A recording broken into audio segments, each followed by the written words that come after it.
Welcome.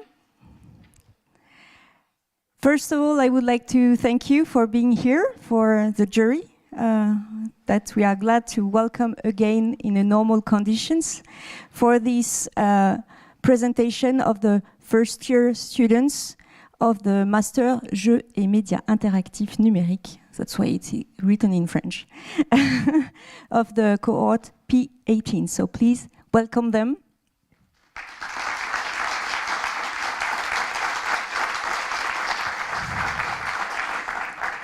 First, I will give you a few words, maybe to remind you the objectives for the students for these projects. The idea here is to make an introduction to writing, design and development of an original project.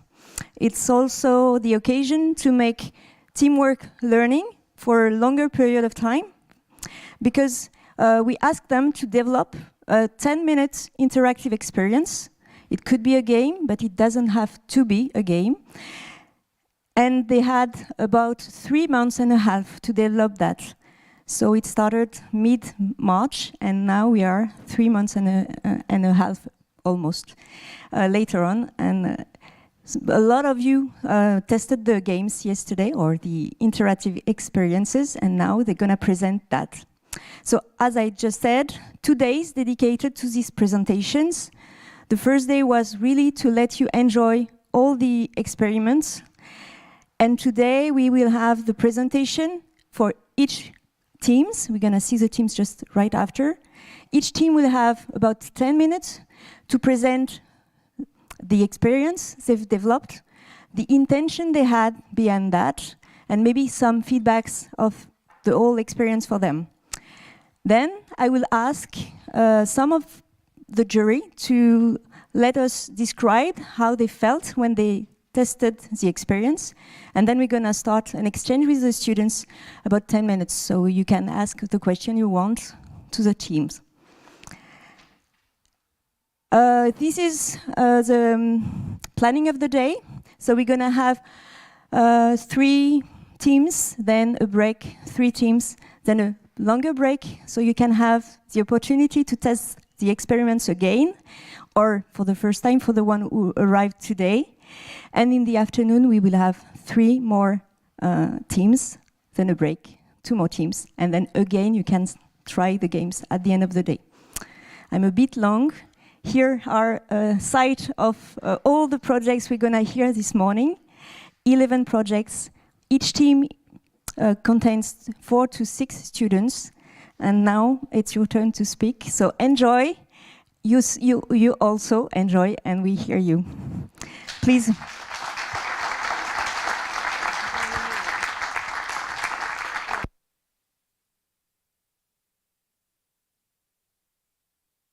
Thank you, Catherine.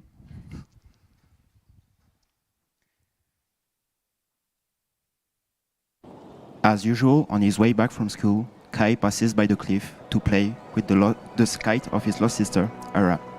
That day, her dreamlike figure appears, and he rushes after her. Lifted by the wind, Kai embarks on a celestial journey he'll remember forever.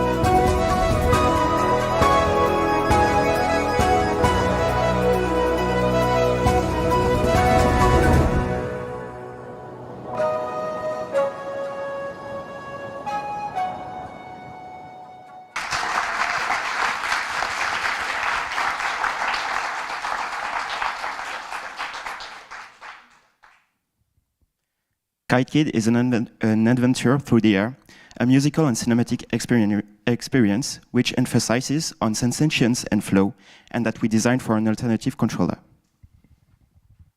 We invite you to pull the ropes of our hero's kite and help him fly to follow his sister's ghost. In order to craft a truly unique experience, we wanted the player to feel the control of the kite. To give a sensation of tension and wind, we use elastics and the Joy-Cons haptic feedback. We also designed 3D printed handles inspired by real kites handles. Finally, we get the input with rotary encoders linked to Arduino boards interfaced with Unity. So to break down the controls, as we said, the player is moving Kite through the air. The controls are simple and designed for the alternative controller. So you can pull the left rope to go left, the right rope to go right, and both ropes to go up. Our intention was to emulate the actions you have to perform with an actual kite, but for both development and conservation purposes, this moveset also adapts to a gamepad with the ropes being mapped on the triggers. The player has a linear progression around an invisible rail, which takes Kite through various environments. The main mechanic relies on spatial orientation, so the player has to enter windways or arches and avoid obstacles that they encounter along the way. Another core feature is the interactive music, and especially a mechanic we call build-up. So when the player manages to enter windway, it reveals new musical layers, and if they miss one, some layers disappear. This connects with our core intention to emphasize sensations and flow, because it's when the player is the most at ease with the controls of their character that they get to hear the fullest soundtrack. So now here's an example of the same gameplay phase with and without entering windways.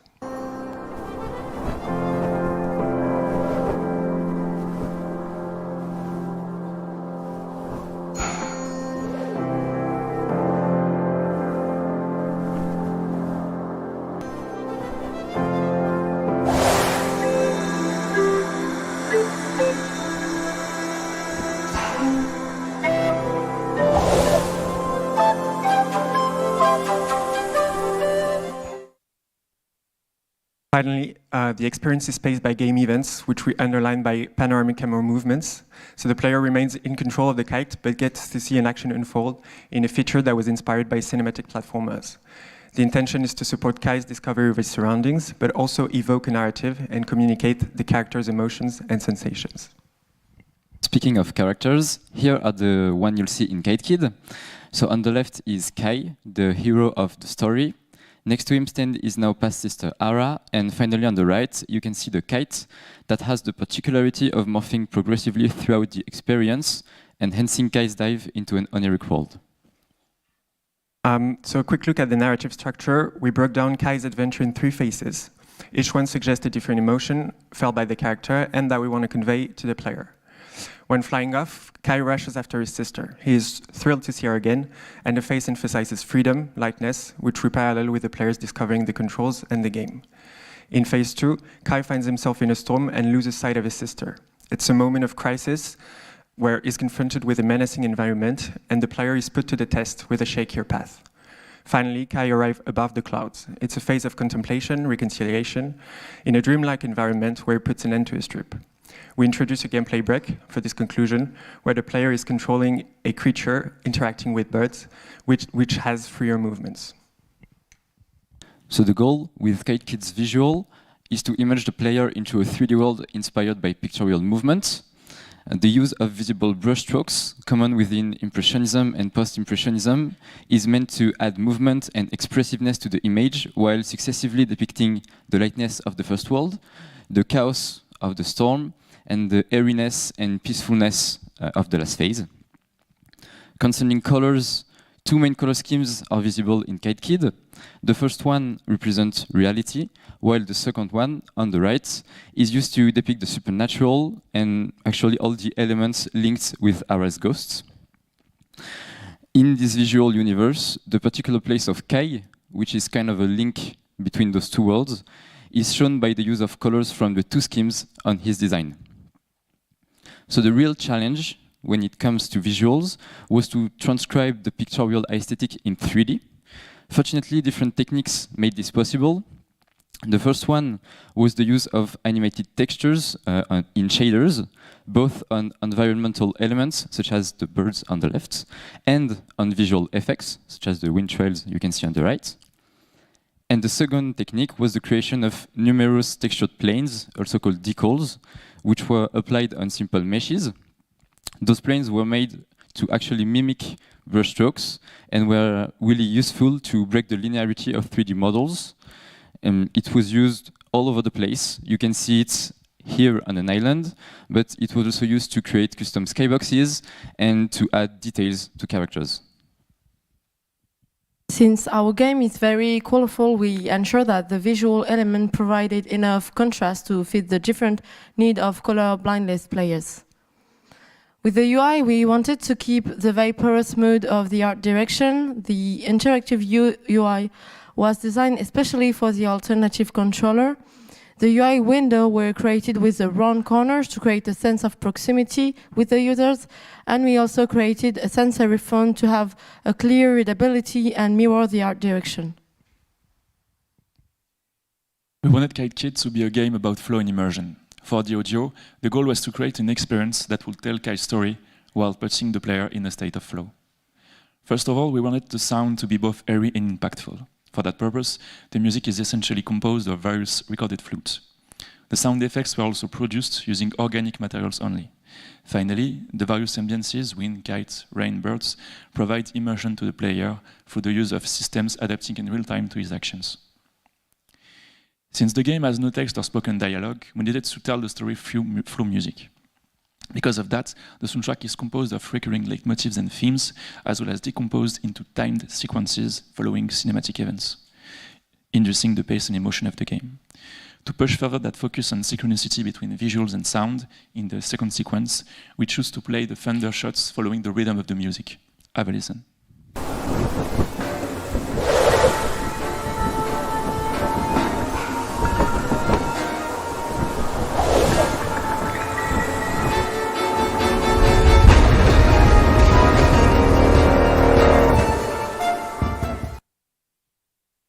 But we also needed to make the soundtrack highly interactive so that it will offer constant feedback and reward to the player. For that purpose, the music of sequence 1 and 2 is made of 4 interactive elements. First, 6 layers of an Irish flute called the low whistle that fades in or out following the current level of build-up, as well as percussive elements. When the player approaches too close of an obstacle surface, a layer of duduk, a bassy Armenian flute, fades in order to evocate a sense of tension. Following the amplitude of the player's movements, a layer of a Chinese flute called the chiao plays an arpeggio. And finally, when the player steps into wind waves, he can hear the voice of Ara calling him, playing the current lead melody. For the third sequence, we needed to propose a distinctive experience as the player ascends and flies freely above the clouds. Thus, the music is composed of organic sources, voices, instruments, manipulated with the use of various electronics equipments to fit the shrill, dreamlike tone of the scene. The interactive system changes as well, becoming centered around bird swarms flying nearby the player. When Kai steps into them, the voice of Ara and the layer of low whistle plays the theme. The more the player steps into those birds, the more they start to follow and grow around him. As they do, a synthesizer arpeggio as well as percussive elements fades in order to reach a musical apotheosis by the end, putting an end to Kai's journey. The main emphasis on programming was the development of tools to assist both UX and level design. The first one being a Cinemachine Rail interface, providing an important tool for our level designs to manage overall game flow and enhance its cinematic aspects. The second one is a playtest recorder. By enabling it before the build, we can record each player journey, and in a build game, we then retrieve a JSON file. We can parse back into Rails in the editor. We then can visualize a playtester game in first person to see which parts of the level design might be problematic. The main challenges that we faced were the handling of the alternate controller. Some players were frustrated and had the feeling of fighting the controller rather than playing the game. Then the controller wasn't responsive enough and needed to be recalibrated. And the last issue was that the players had trouble to orienting themselves in the environment. So we did 4 playtests. The 4 playtests we have set up helped to decrease sharply the issue we were facing. So for the handling and the responsivity of the alternate controller, we changed some parameters in Unity, like the drag, the arm range, etc. And for the spatialization issue, the playtest recorder that we designed with Nino and used during the playtest helped us to understand what was the current behavior of the end users and adjust the level design accordingly. So a special thank you to our external team, Morgane, GIVELET, and Alexandre BOBE. Thank you very much for your attention, and let us know if you have any question.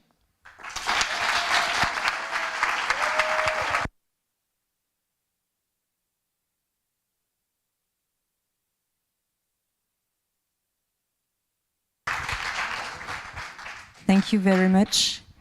So, as I said, I will ask one of you to express what he felt while testing. Yes, Jaime. I will ask each of you to present yourself just before. Thank you. Hi, Jaime Barahona here from OUDOT, Spain. First of all, I want to congratulate you highly, because what you have been able to achieve in just 10 minutes is amazing. I think that you have been given a task and you have absolutely excelled at making an interactive experience, taking into account everything. I think that you, and also from playing it, you have been able to create a beautiful metaphor of a dwelling process in so many ways. You have been able to play and make it work through the graphics, through the sound, but also, and more interestingly, with the mechanics. Because yes, you're starting a rail, because sometimes when something bad happens to you, you can just think about something, but then at the end, you give freedom to the player to try to enjoy when you are out of a bad moment, of a bad headspace. So you have been able to do what a lot of video game developers try, that is that to make everything work towards a message. So I congratulate you again, and I would really like to see you continue with that mindset next year. Congratulations. Thank you.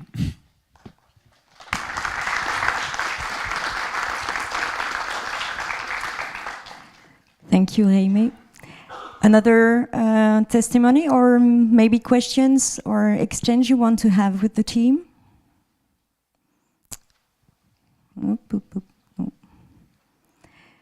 Oh, Stéphane?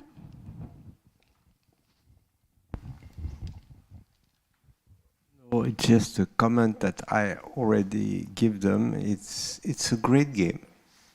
So you should submit your game to alt-CTRL and to the IGF challenge. And if you do that, first make a video where you see both the screen and the player controlling.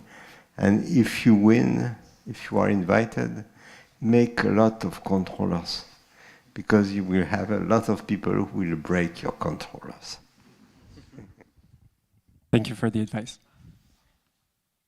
Thank you, Stéphane. Some other questions, comments, reactions? Oui, Vinny. Present yourself, please. Hello everyone. Vincent, Vinny, as you wish, from Ubisoft. Just wanted to make a quick shout out on the controller because it was really great. The 3D printed and the details that you provided were, I had a good time as well. Like, it was really fun. So shout out on the controller, how it was set up. Good job. Thank you.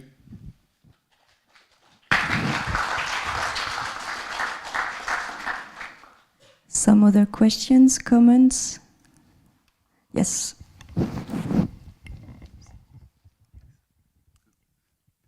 Hi, Louis Allais, sound designer. I wanted to congratulate you for the interactive music, and I wanted to say that I appreciated that there's no punitive elements to anything in your game. There are some challenge elements, but it's always enjoyable, even when you're trying to control the game with the alternative controller. So amazing work again. Thank you very much.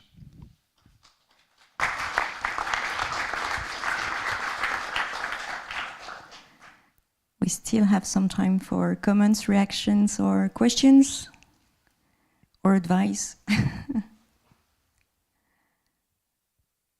No? It's early in the morning, not enough coffee, maybe. You want to keep some elements for the next teams? Okay, no? Okay. Thank you. So let's congrats again this great team.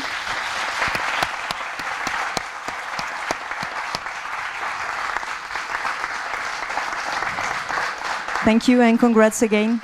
And let's welcome the next team, Abel.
Rien n'y fait.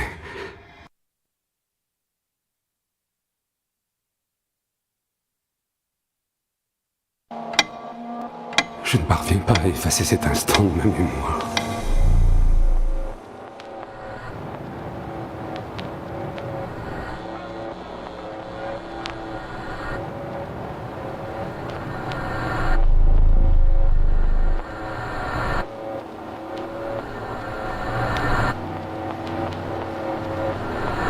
Pourquoi tu ne sors pas de ma tête?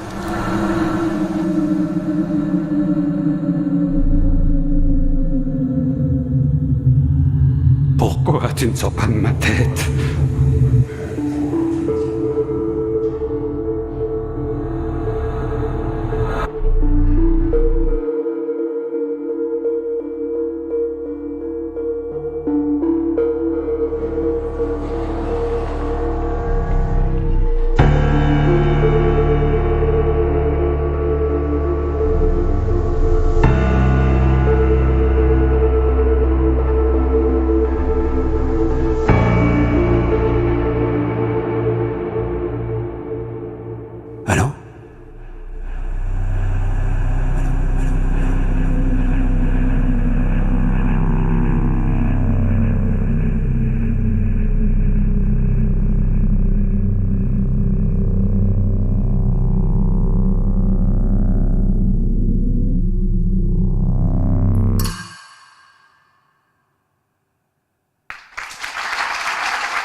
Rien n'y fait.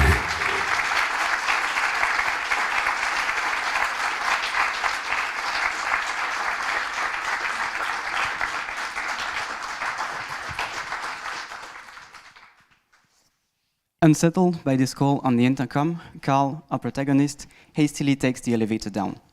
Once the doors open, he realizes he's not where he should be. A strange, uncanny, yet familiar place lies before him. Hello everyone, and welcome to the presentation for our game, Abel. First of all, let's talk about our intentions and the experience we aim to deliver. So, Abel leans toward the walking sim genre. Its first-person perspective allows to better immerse players in Carl's introspective journey in both liminal and real spaces. Those liminal spaces will be mental creations of Carl in his introspective journey. By liminal spaces, we refer to those places mentioned before, lifeless, uncanny, yet familiar, that do not work as reality does. Finally, what we aim for players to experience is the uneasiness towards these strange places and empathy towards Carl's tragic story. So in this experience, we want players to feel uneasiness, not fear. They will try to understand what happened by walking in Carl's step throughout his journey. The more memories come back to him, the more oppressing and intense his guilt and mourning will become, modifying his perception of reality. Players will witness an increase in intensity throughout the experience. By intertwining memories with real and liminal spaces, we recreated the path Carl will follow to rediscover the origin of his uneasiness. Our main game loop consists of getting inside a new room, interacting with items to understand the story, then moving on to the next room. There are 3 possible interactions with items in our game. Some can be observed, some can be picked up, and some can be activated. Our experience is a loop. Carl will start in his apartment, a place anchored on his sad reality. When moving downstairs, he will go through a liminal space, then find a way out back to this apartment. Things will have changed, and he will need to move to the next liminal space, and so on. Reality and liminal space will progressively blend and become more and more disturbing. The elevator marks the transition between reality and liminal spaces, but frontier gets blurry as the game goes on. As you can see, the apartment will get stranger and stranger as players make their way towards the end of the story. We aim to depict the inner journey of a protagonist through these evolutions and through our artistic direction, visual and sound-wise.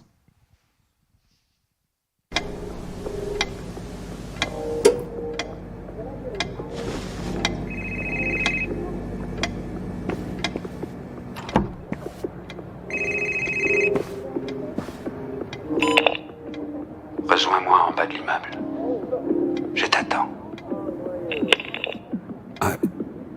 Abel ?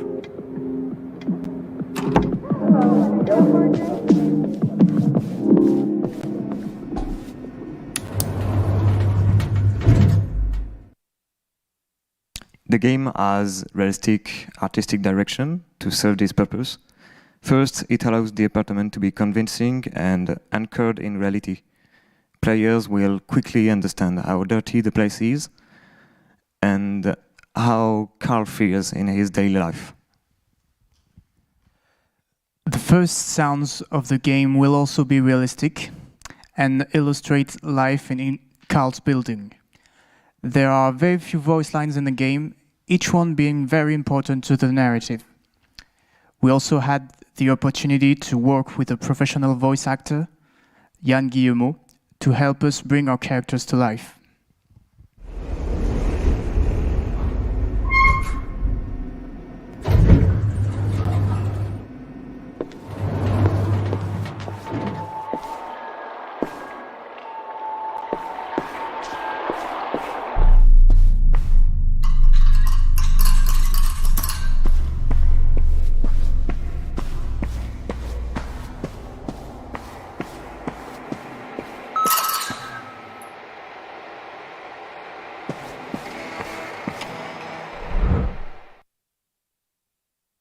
On the other hand, realism allows us to create this contrast between the apartment and liminal spaces that will go from strange layouts to architectural aberrations and uncanny lighting.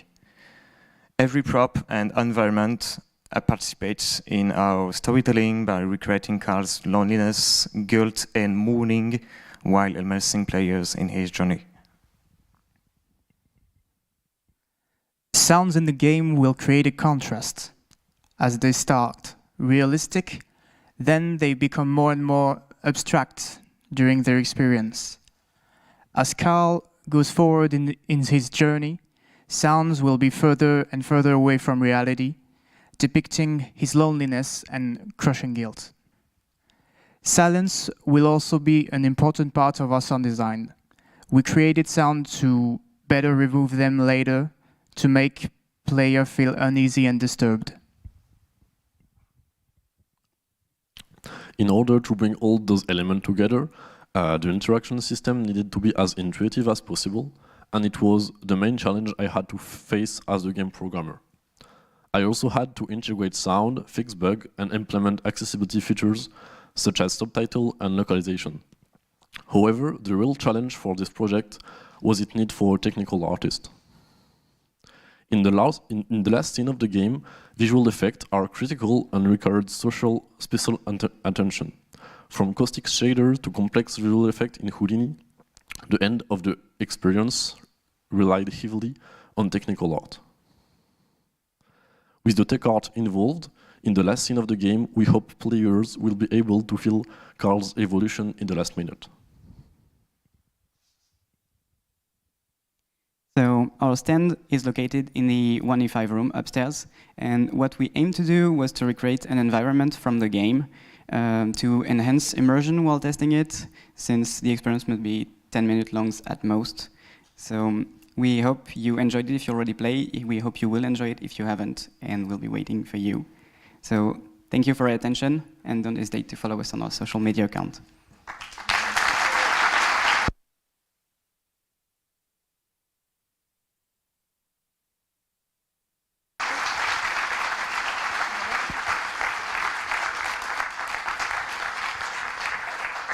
Thank you very much. So, again, I will ask for a volunteer to share how he felt while the experiment. Just an element, if you prefer speak French. Si vous préférez parler en français, c'est possible. We speak English because we do have English speaker in the audience, but feel free to speak French if it's easier for you.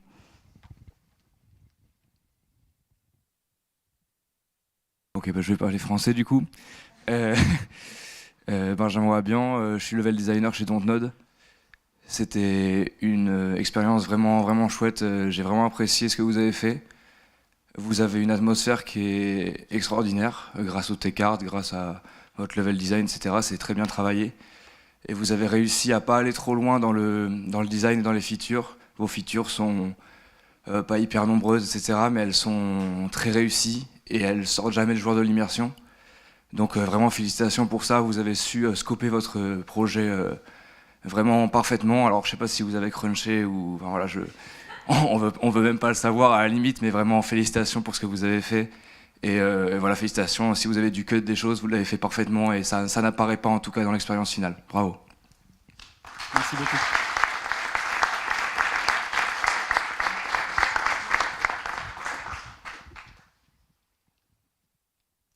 Alors, est-ce que vous avez crunché? Bien sûr que non. Oh, hello, I'm Andriana, I'm lighting artist at Ubisoft, and I want to say congrats to the whole team, and especially congrats to the rendering you made. It's quite an achievement, I think. Must have been really challenging, but you made it, so congrats on that. And also, like I told you, like the lighting really serve the level design as well as the art and the atmosphere, so it's great. Thank you. Thank you. Thank you. Yeah. I'm going back there, just the time.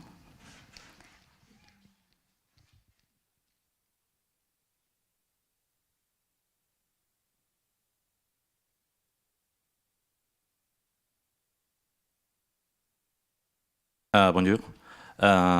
I'm Javier Gallo from OUDOT Madrid. Well, as we said previously during the gameplay, you have done an amazing job in the whole experience. We have said this to you previously, but I want to share with the rest of the audience because you have done not even the right experience. You have done the right experience with the right openings to make it even wider. Because, well, as we told you during the experience, we notice a few things that compels and connects with our inner world and our personal experience, as long as, okay, you have the postcard, and the postcard has Spanish stamps, yeah? And one of the things, it's not just about the country. It's about a psychological and quite terrifying problem we have over there with English tourists. balcony, throwing people from the balconies just as a play is something quite weird, which has been happening during many years in Spain, and mainly with English tourists. Okay, and in that sense, well, I know it was not on purpose, but you maybe for chance or whatever, you even got right the stamps and from the timeline point of view, because those are the stamps in the 90s.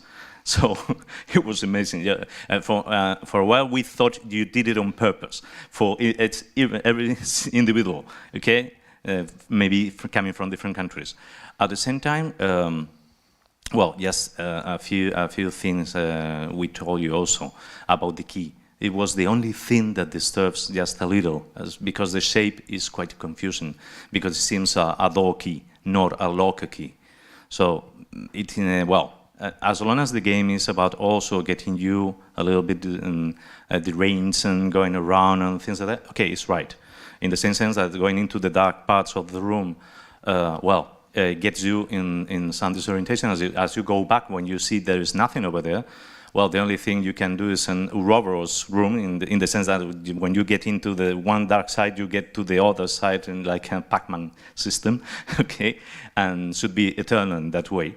And at the same time, the connection with your own computer in the space you have designed is quite weird. At the same time, quite nice. It's also difficult to translate that experience when you get that title out of here, but it was wonderful. About all the abstract direction you did, it worked quite nice, and the norm and everything else. The only thing also is about the drugs, because when the norm is advising you or recommending you to use it and give it more dose and whatever, in the final experience with the brother, maybe could have more presence, because it's something to engage as a whole and make it even harder, because you are knowing what you are doing. When you get all the elements in the room floating up, okay, it's quite abstract. If you have to grab the drug and you have to give the dose, I don't mean just injecting or whatever, yeah, but getting more related to the drug, it should be even harder to get the experience and to increase the emotion over there. So anyway, you have done, with all the details and everything, you have done a wonderful experience, and in that sense, all our congratulations for you, because you have done in a very short time a quite nice experience with all the dramatic and the impact and the experience that involves from the psychological and emotional point of view. Okay, congratulations. Thank you so much. We're glad you enjoyed it.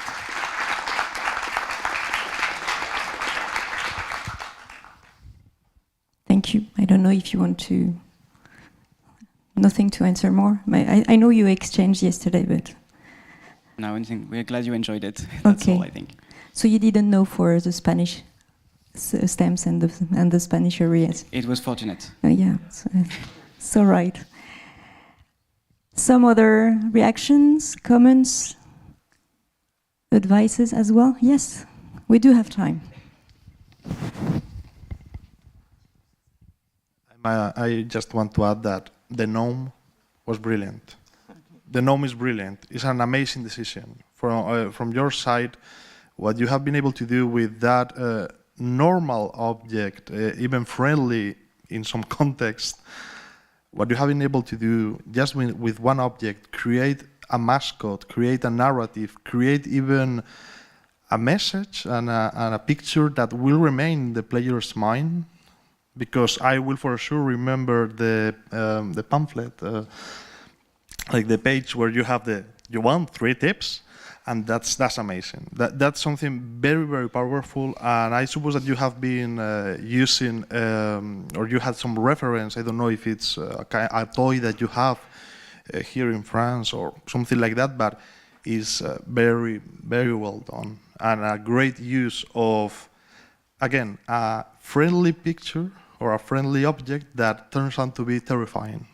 So again, congratulations, because that was brilliant. Thank you.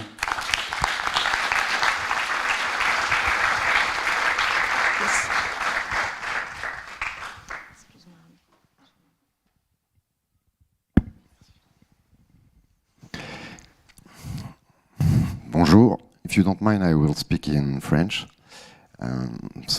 Je suis Marc, level designer director à Ubisoft. Moi, il y a beaucoup de choses que j'ai appréciées dans votre expérience. C'est plus une expérience qu'un jeu. Ça m'a rappelé Stanley Parable. On en avait parlé. Au-delà de toutes les qualités de votre projet, qui sont nombreuses, et je ne vais pas les ressouligner, même si voilà, elles le méritent, enfin votre projet le mérite. Moi, il y a juste quelque chose qui m'a un petit peu gêné dans l'expérience, donc je me permets de l'évoquer. C'est le fait que vous ayez utilisé ce qu'on appelle en fait en level design des murs invisibles pour bloquer la navigation, alors que toute votre navigation est naturelle. Le flow est très très bien articulé, et ça c'est le petit moment où en fait ça casse l'immersion, alors que toute votre expérience est basée sur l'immersion. Et donc c'est essentiellement dans la grande pièce avec tous les bureaux, où comme la pièce est très très grande, vous avez voulu limiter la navigation là-dedans, mais vous ne l'avez pas limité de manière naturelle, vous l'avez limité avec des murs invisibles. Et ça c'est ce que j'ai trouvé un petit peu dommage dans votre expérience, parce que c'est le seul moment en fait où ça casse l'immersion, qui est pourtant très très riche. Il y a plein de surprises, mais c'est le moment un peu gâché, alors que je pense que ça coûte pas grand-chose en fait d'utiliser les éléments des props pour pouvoir bloquer le chemin du joueur de manière naturelle, plutôt que de le faire artificiel avec un mur invisible. Voilà. Sinon, à part ça, j'ai été très agréablement surpris et je trouve que c'est un excellent travail et je vous félicite. Voilà. Merci. Merci à vous.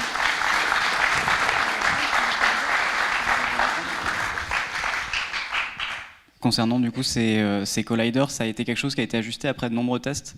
L'ajout de props dans la scène cassait un peu la mise en scène et ça brisait un petit peu cette immersion de bureau qui semblait s'étendre à l'infini.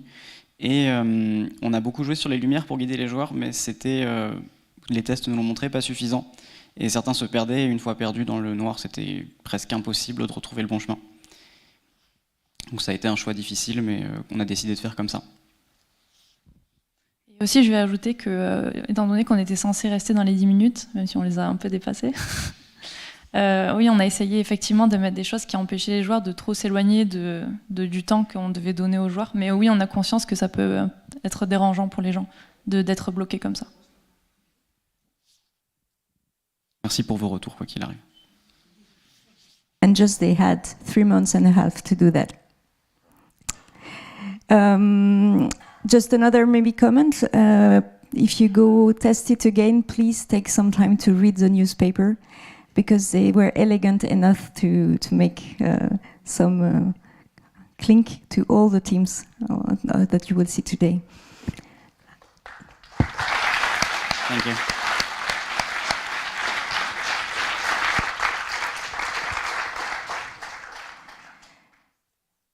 No more comments or reactions or advice?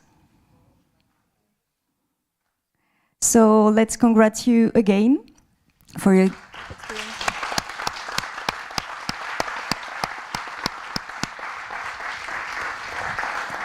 Thank you, and let's welcome the next team, last of this first session, date night.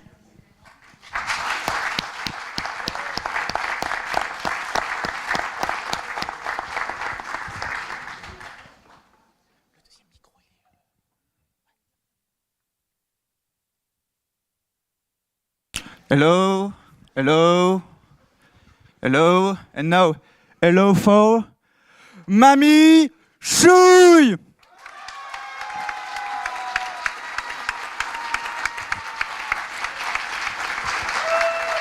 Thank you. Oh, wow. I didn't know I was famous. How are you today, Mamie? I'm okay. A little bloated, but I put a diaper on, so it should be okay. Can I have the key, Mamie? The key to my heart? No, the key to the computer. Oh.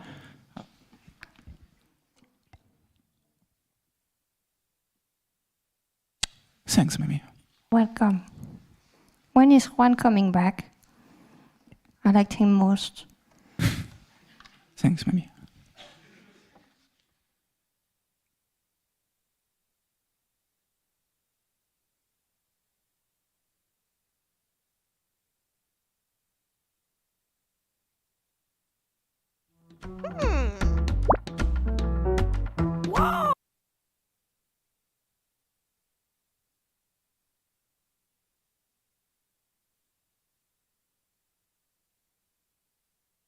Is everyone doing okay?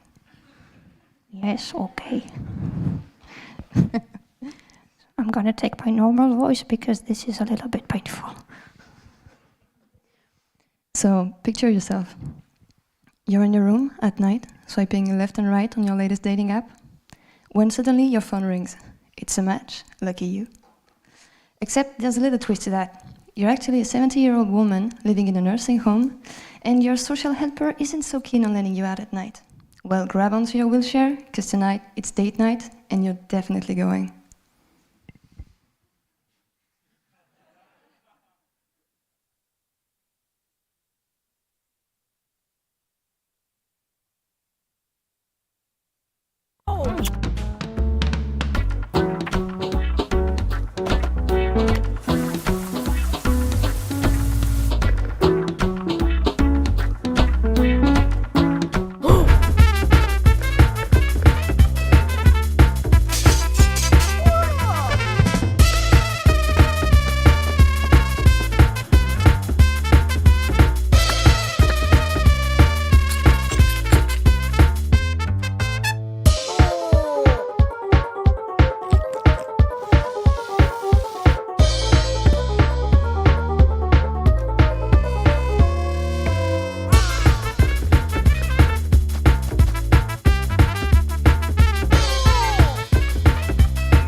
So, Date Night is a single-player infiltration game. It is played in VR and has a strong desire to be accessible to most players with a physical lower body handicap. As for playtime, you can expect an average of 10-minute gaming session. So you will have to find your way across two environments. First, your room and the corridors. That's basically where you learn how to move and what you can do with your hands. After that, you access the medical outpost and the playroom. That's where you learn how to play with the social helper, how to attract her attention, and then you can make your exit and push the red button to exit the building. So date night isn't so much about the dating aspect, but more about using your environment in order to escape. For that, you can decide to use the furniture to hide behind them, or you can toss objects, try to attract the helper's attention by throwing glass, throwing plates, turning on the TV, or you can just wreak total havoc because you want to have fun. We wanted the game to be fun rather than scary, which is why we tried to keep a very colorful environment. And your main opponent, although massive, is actually pretty sweet. They even break their puppy to work. Isn't it cute?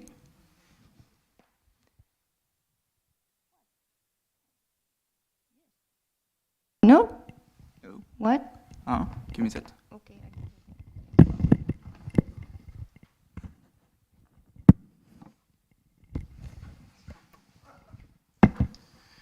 The sound design was designed to reduce fear with a cartoonish style. As for the music, let yourself get carried away by the jazz-inspired theme. All these sounds were integrated using Wise on your external sound designer's advice. Some technical details for the tech nerds out there. We are using Unity 2021 with the built-in render pipeline. We have made this choice because it's the version of Unity which is the less limiting. As a counterpart, it's also the version with the less tools. There is no shader editor, for example, so we have integrated one with the Amplify shader editor. We have chosen to go with Oculus technology because it's the one we are the most familiar with. Sorry.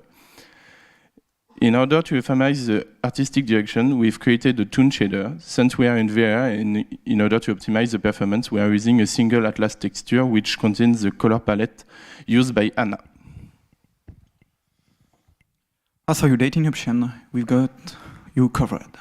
Pick your favorite between Ayan, Delia, and Sasha and meet them outside. But don't tell her. Her. She's not supposed to know. Considering our menus, we use a very famous dating app Tinder as a reference. We kept to a simple design and children's color palette, a gradient that goes from a reddish pink to a hot orange. And the green stem is a match. The asset placement is clear and simple, and the buttons are big enough to facilitate navigation in the menus in VR. Our main focus with the game was to work on accessibility and motion sickness in VR game. As you know, the main reason for motion sickness when playing in VR is the fact that you're moving in the game, but not in real life, thus creating a conflict in your inner ear. So during development, we focus on two major aspects. First, how can we make the player move around while seated? And second, how can we reduce motion sickness while moving? To answer this question, research on motion sickness were made, and we conduct motion sickness-oriented playtests. This led us to a little array of solutions. If you want to reduce motion sickness, you need white space, less turn, and less reference point that induce a feeling of speed. It implied a lot of work on the level design and the controller. We particularly focused on identifying the perfect speed and deleting any elements that make the player sick. For instance, we use the tunneling effect. Ilan is the best suited to talk about the controller, as he's the one who designed it. So, the player will be able to move using two different types of controls.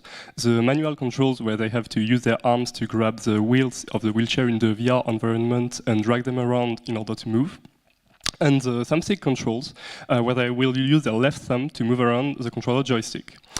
Each controller has their own pros and cons. For example, manual control is more immersive, as I tried to make it as more realistic as I could in the physics and movement, though moving with their hands is not very instinctive for anyone who never used a wheelchair before, especially moving one hand forward and one hand backward in order to rotate. It is also tiring for the arms to do that move over and over. The thumbstick control is more instinctive, as it's more common in video game to move using a stick. It's easy to get used to it, and also accessible for anyone, even people who can't use their arm properly. As we said earlier, moving around in VR causes motion sickness due to the mismatch between the information sent by your ears and your inner ear. We tried different things to reduce this motion sickness, and between the two controllers, the one where the movement follows the hand movement will cause less motion sickness than just moving a stick and nothing else. And that leads me to my next point. We tried many things to reduce this problem, such as smoothness in the controls, large spaces in the level design, and we also implemented a tunneling effect on our camera using a Unity-free asset. The tunneling should help people with a high sensibility to motion sickness. The tunneling scales to the acceleration of the player and the rotation speed to hide a part of our peripheral vision without mask. Ooh. We have a granny on the run. So it hides a part of your peripheral vision without masking what you have right in front of your eyes. On the screenshots, it looks like it takes a lot of the vision, but when you have it right in front of your eyes, it's not disturbing at all. Also, for the project, we bought an asset called AutoHand that already handles a lot of things to do with VR hands, including holding, manipulate, throw them away, and also push buttons and other interactable like that. We did that because of our gameplay mechanic, of course, but also because we quickly figured out that in VR, people really want to interact with objects and play around a bit. It saved us a lot of time to not have to code our own system. We could focus on the controller and the overall game flow. The social helpers show different behaviors across the game. We create an AI based on finite state machine model, and for the movement we use an ASTA pathfinding and weapon system. Each weapon can adjust the vision angle of the social helper to perform adequately with the room she is in. So, for example, when the AI is in a corridor, they have a small view angle, while in a playroom they have a much greater view. The AI view is also split in 3 cones. The green one have 1 chance out of 4 to catch the player, the yellow one 1 out of 2, and the red one is 100%. We've created different visual effects to improve the game feel and the overall user experience, like social helper indicator, to show when they are chasing you, or some fun one like a TV, shower and fire extinguisher. For the TV, we asked ourselves what kind of content do seniors watch on TV, and we found that animal documentaries are common and natural content. So we made one with the footage from my brother in Africa. Here you can see the fire extinguisher and the shower. Thank you. So as part of our test, we noticed that many people had actually never been in a wheelchair. So we decided to have a little fun game with people and learn them how to use a wheelchair. So most of you played it. You have to do a straight line, then a slalom, a full turn, then you go uphill, you take an item on the ground, then you go backward to the finish. It's pretty simple, educational, and actually rather fun. So that's it for our presentation. Thank you for your attention. I'm Charlotte, I was the game designer on the game. I'm Hassel, the UI, UX, anywhere. I'm Anna, and I did the props and the shader. I am Ilan, and I'm one of the programmers. And I'm Raphael, the other programmer.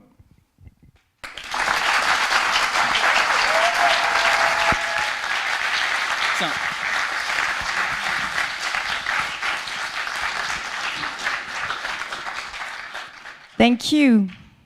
So, who wants to express, yes, the training in the wheelchair? I am not a good, Stéphane Netkin. I am not a good hamster for this experience because with a real wheelchair, I think I will be able to use it in the next years. For the virtual wheelchair, 2 minutes and 25 seconds after the starting, I was really sick. And I have some experience with VR, and generally I'm not so sick, though, so there is something which is still open on your experiment. I didn't have the time to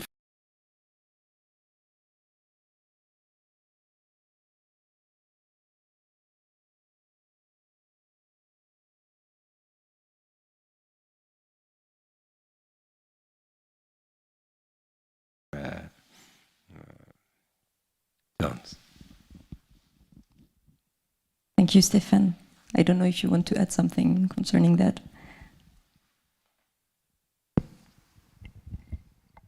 Yeah, we noticed that it's really motion sickness inducing, but I wanted to say that in general, VR games for the movement use when you are static in a chair, you use a teleport feature. So the challenge was to design a controller that with smooth control, not any teleporting aspects, and reduce the motion sickness as much as we could. And we tried the tunneling effect, we tried the smooth control and other things like that. But yeah, it's pretty motion sickness inducing.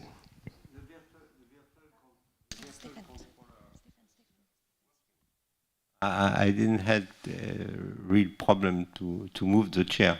The only thing is 2 minutes after I was ill. Can someone tell us about another experience that was longer, maybe? Yeah, thank you. Ouais, je vais le faire en français encore. Du coup, toujours Benjamin, level designer. Félicitations déjà pour ce que vous avez fait, c'était très cool. Bravo pour l'onboarding, je pense que ça a vraiment aidé beaucoup de monde. C'était très sympa, très marrant, et en plus ça m'a vraiment aidé à comprendre comment me déplacer dans le jeu. Je pense que la motion sickness aurait pu être réduite aussi si vous avez réduit la vitesse maximum de la chair. Et je pense que pour ça, il y a eu un problème que j'ai eu aussi, c'est que l'IA est très forte contre le joueur. Je pense qu'elle est pas très forgiving, elle réagit très vite, elle n'est pas distraite très longtemps. Moi personnellement, j'ai pas réussi à finir. Bon, alors je suis pas le meilleur rouleur de chaises du monde, mais c'était quand même assez compliqué. Et je pense qu'aussi au niveau de vos interactions, il n'y a pas assez d'invitations. Je pense à la télé, voilà, j'ai eu le petit type de l'un de vous qui m'a dit qu'on pouvait l'allumer, mais il n'y avait pas de bouton qui clignotait ou quelque chose qui m'aurait indiqué ça. Pareil pour les assiettes et les verres, je pense qu'ils n'étaient pas assez mis en valeur, alors que c'est le truc peut-être le plus marrant à lancer. J'ai vu beaucoup de livres, mais voilà, c'est pareil, hein, c'est peut-être moi qui ai manqué ce truc-là, mais je pense qu'ils auraient dû mieux être mis en valeur, peut-être sur la banque qu'on voit quand on a la scène d'exposition. Voilà, il y a plusieurs petites choses qui auraient pu être faites de ce côté-là, mais voilà, sinon c'était vraiment amusant comme expérience et félicitations à vous.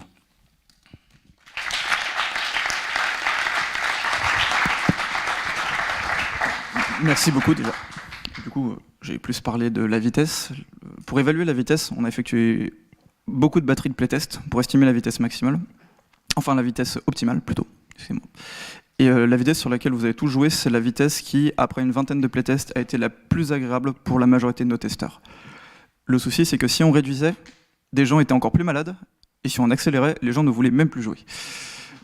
Donc, concernant la vitesse, peut-être qu'on aurait pu la modifier, peut-être qu'au final, chacun a une vitesse spécifique, car comme je l'ai pu le dire à beaucoup d'entre vous, la motion sickness, c'est inégal d'un point de vue biologique. Donc, voilà, concernant la vitesse. Thank you. Some other comments or advices? Yes.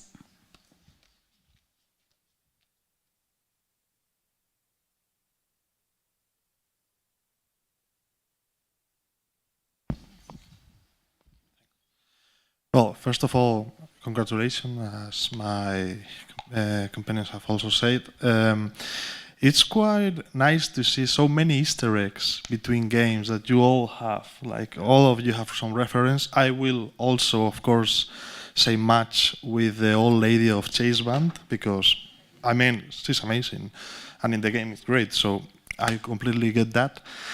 And at the same time, with your experience, I think that you have taken a not an easy approach, as you have said that you had two different controllers, one more immersive, but of course less intuitive for most players, and then the other one that maybe more people will understand because they have previous experience. But you go the long way and the hard way to try to get the immersion part that I think that is possibly one of the most valuable things that you have achieved with your game. That along with the experience of the wheelchair that I wasn't able to perform, but my colleagues enjoyed it a lot, so it was great. And it was well thought because, yes, you make the game fun, but at the same time you limited the experience to a wheelchair. And that's great.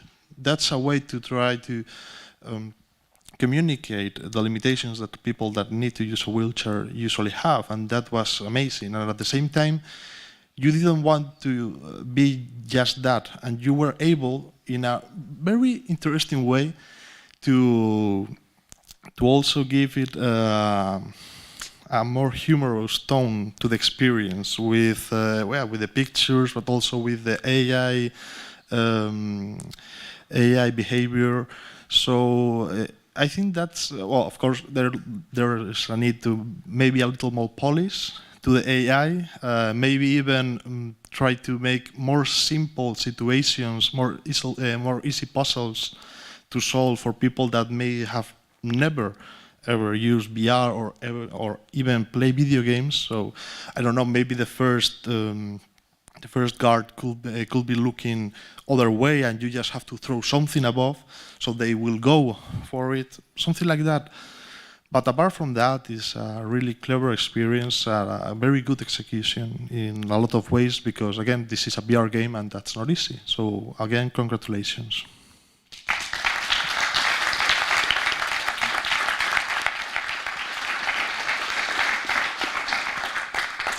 Okay.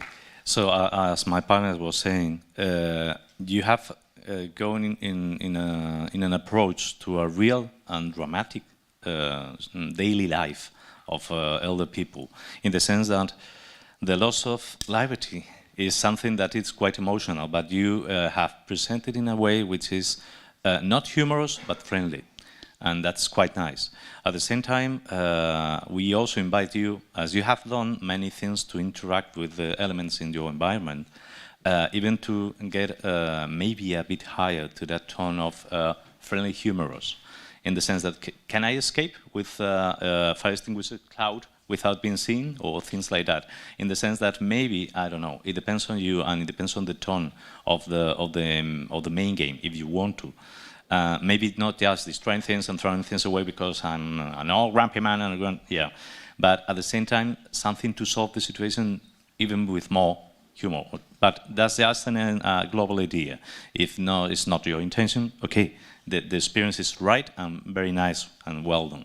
So in that sense, well, as we say, we congratulate you, and even with the visuals, the tune shader selection without stroke, avoiding anything to be violent or aggressive or whatever is absolutely nice, because it also helps a lot to give the experience a more calm and more sweet approach. Okay, so congratulations.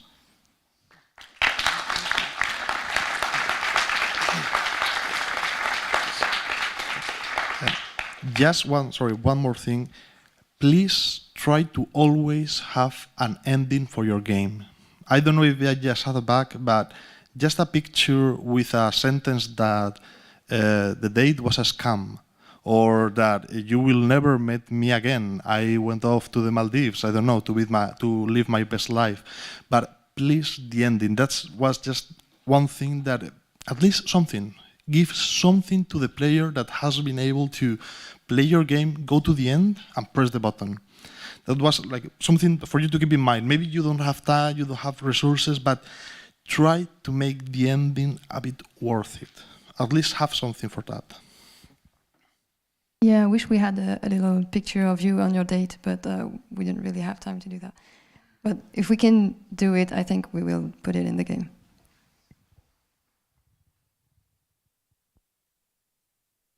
Bonjour, je vais parler en français. Arnaud Vanini, responsable RH à Kiloton Games.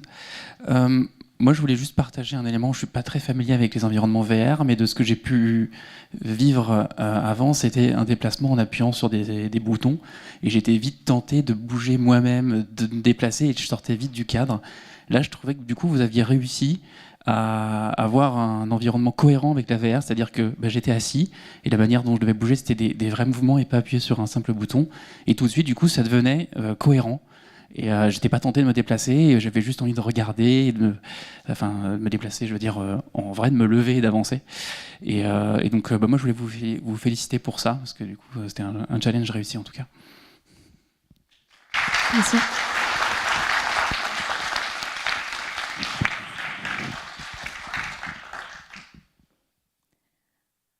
A last comment or reaction? Yes.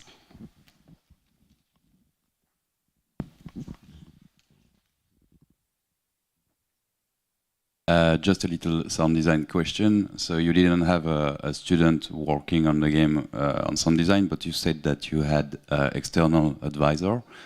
I was wondering how much they were implicated in the project.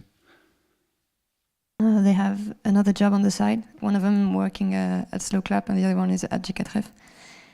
So they worked during the day, and sometimes they helped us in the weekends. So they started working with us 1 month before the release date. So they didn't have much time to help us. So yeah, just a little advice: when you have such a short time and nobody to maintain it, don't use Wise, because it's an amazing tool, but you have to have people to maintain it.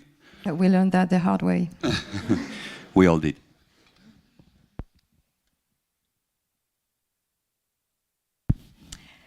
Thank you. So let's congrats the date night team.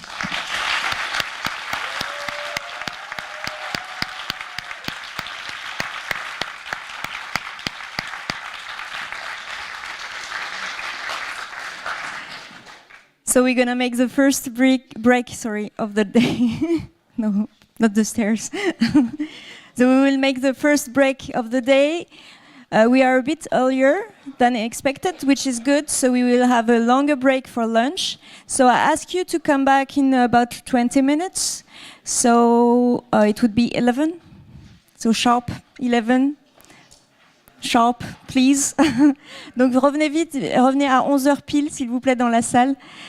So we can stop earlier for lunchtime. And you can discuss with the teams of students if you want, but 20 minutes. Merci.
Thank you for the effort of coming back on time.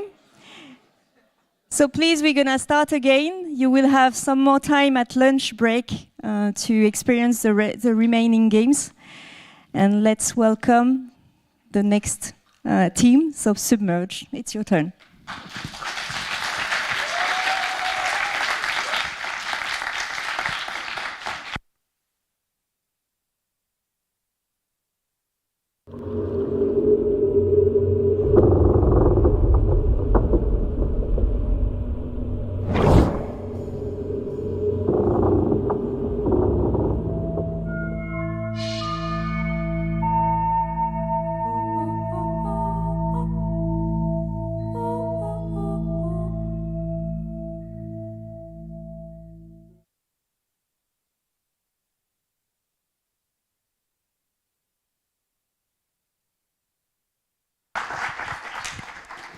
Lost in the middle of the Bermuda Triangle, you have been assigned the mission to explore a sunken shipwreck by a somber foundation. Thanks to an experimental technology that allows you to breathe underwater, you have 10 precious minutes to dive, search, and bring back an artifact belonging to a long-lost civilization. Welcome to Submerged, a digital escape room in situ.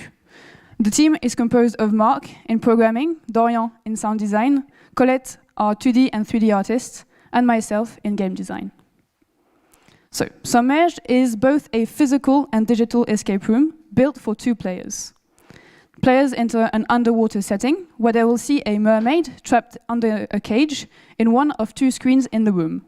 They will then search the room and solve puzzles while interacting with our AI.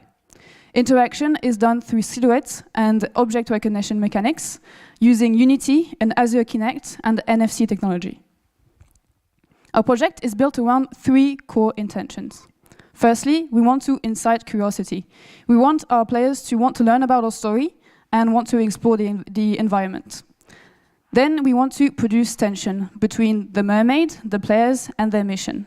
Finally, we want to instigate questioning about the legacy of cultural looting in our museums. So now let's dive in and see what we put in place to try to achieve our vision. So we want to incite curiosity. The first thing we did is to keep our external communication rather mysterious. We purposely didn't put the mermaid front and center, but rather hid some clues about her existence throughout the design. We set the mood in our teaser and poster by creating dark sceneries made up of a lot of shadows and a single ray of light. We chose cool colors, contrasted with powerful black silhouettes that carve out the scene. Although she's only hinted at in our poster, the mermaid is a central part of our experience. The players interact with her throughout the session, discovering mechanics gradually, and solving puzzles mostly based on scavenging and logic with a little bit of handling. Here you can see the flow of our puzzles with 2 possible endings to the experience. To avoid overwhelming our players, we chose to keep the challenges quite easy overall. The different colors of the challenges mark their relative difficulty. So we start with a medium challenge in yellow, then we go into a trickier puzzle in orange and finish with an easy challenge in green. We were mindful of taking stress and fatigue into account while constructing our difficulty curve. To harbor such puzzles, it was important for us to work on the staging of the room. We brought in some antique furniture, worked on crafting different key elements, such as the treasure or some fake planks of wood, for example. We also have a 5.1 surround sound with speakers all over the room that produce an ongoing underwater ambience.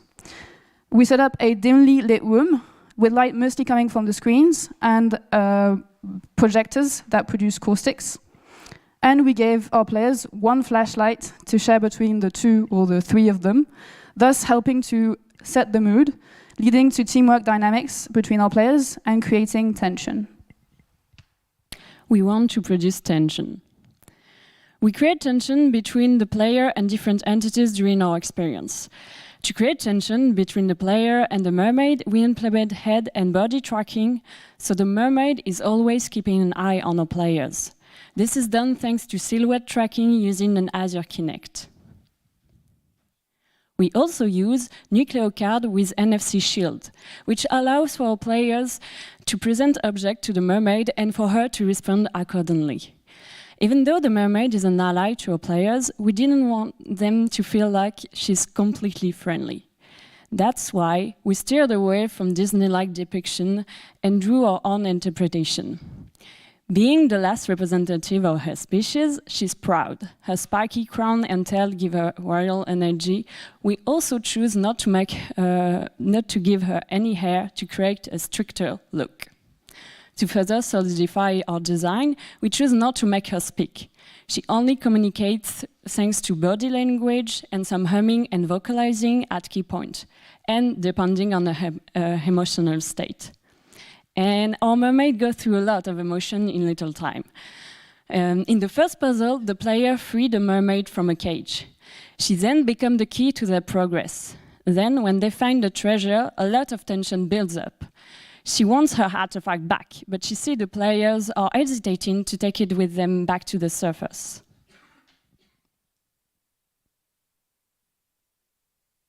So, we want to instigate questioning. One of our goals during this project was to instigate questioning about the legacy of cultural looting in our museums. To talk about this, we created a fake foundation, which is the organizer of the expedition and welcomes our player. To anchor its work in our world, we carefully chose a name, and we produced posters, badges, and sign-up sheets. We chose a modern but sober look, taking inspiration from existing foundations and museums. So, on the one hand, the players have created a relationship with the mermaid by helping each other, and they know that the treasure belongs to her. On the other hand, they're feeling pressure from the foundation thanks to a walkie-talkie. The person on the other end of the line needs to be there for our players, but also has to give them enough space so they can leave the treasure with the mermaid. At the end of our escape room, two possible endings. In that moment, the players are torn. We paid special attention to the way we welcome our players after they've made their decision and the design of our final animations. Here, you can see what happens when the player leaves the treasure to the mermaid.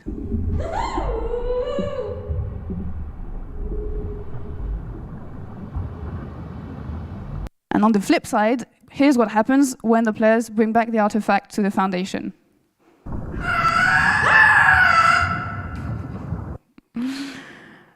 And now let's have a look behind the scenes. So, we wanted to be able to override our animation if we ever had a problem. We also wanted to rapidly iterate through our meme's behavior. And our game master need a cheat sheet so they know how and when to trigger things. So that's why we created an online sheet that is synchronized with Unity and describes the main step of the escape room. This means our game designer can change the condition of the main action, and when it's ready, we sync it up, make a backup in Unity, and implement feedbacks linked to the events. We also have external files to easily configure Arduino, the Kinect, and our monitors. Our escape room is made up of two spaces, the space where the players can go, and the control room. For security reasons, we have someone in the control room at all times that watch you. And this person can talk without disturbing the experience, but they can quickly enter if there is a problem. The game master is always in contact with the players thanks to the walkie-talkie. But we couldn't have them in the same room since they would hear each other. We set up two systems for the game master to know what's happening. First, the camera system. We have placed 4 cameras in strategic places in the room. We then stream the feed to wherever is the game master, thanks to OBS and Discord. Secondly, we also developed an interface that follows the progress of our meme's different states and allows us to debug the game.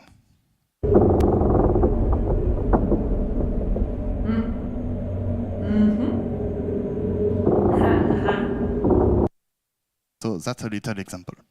So to sum things up, our display and surround sound output things in the physical world, while the silhouette and object recognition capture information and link it back to our made AI, and we have our game master kind of in the middle of things. Right, so Some of you had the opportunity to play our game yesterday and face the Cornelian dilemma that we set before you. What did you choose? 42% of players chose to leave the treasure to the mermaid, and 58% decided to sound with the foundation, although a lot of you felt really guilty doing so. Either way, we hope you thought about the choice you made and that you had fun during our experience. Before we finish, we want to thank our external team, Lila, who was a wonderful singer and voice actor, and Alice, who saved us by helping with our animations. Thank you very much to the both of you. And we also want to thank the school administration and the people in our school year for their continuous help and support.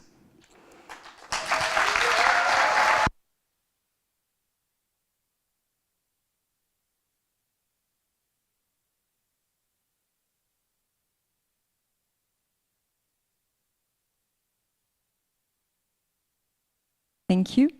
So I will ask people who had different experiences of your of your interactive experience. So. Yes, je vais le faire en français du coup. Je suis Anthony Simon, character artiste à Ubisoft Montpellier. Déjà félicitations pour votre projet, c'est vraiment intéressant comme parti pris de faire un escape game avec une interaction aussi forte avec un personnage à travers un écran. On en a discuté, je pense que ça aurait pu être intéressant de renforcer l'empathie envers ce personnage-là dès la première phase, puisqu'elle est quand même assez présente dans la deuxième, mais pas trop dans la première phase. Par contre, je trouve que c'est vraiment, ça montre un potentiel pour les escape games qui est vraiment hyper intéressant. Donc vraiment félicitations. Moi je fais partie de ceux qui ont laissé le trésor, et je pense que c'est là où on voit que vous avez réussi votre pari, parce que justement en fait on s'est vraiment questionné, on n'a pas beaucoup de temps, et le fait qu'on puisse laisser le trésor ou culpabiliser de le prendre, ça veut dire que vous avez quand même réussi votre pari de rendre le personnage assez attachant pour qu'on puisse culpabiliser alors que c'est bon, c'est un personnage quoi. Voilà, donc vraiment félicitations, je trouve que c'est vraiment super réussi.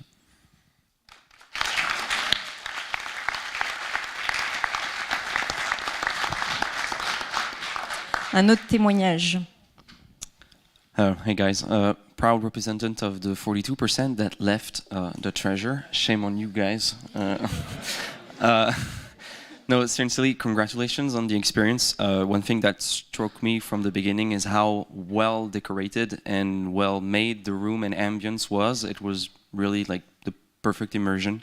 I really would like to emphasize on this part.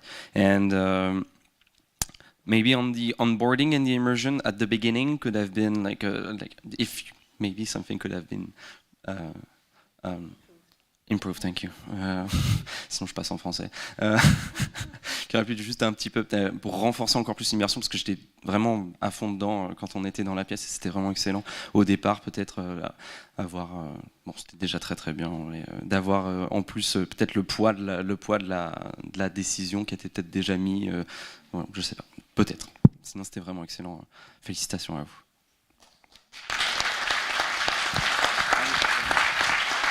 Tu veux peut-être rajouter si la décision a été difficile à prendre?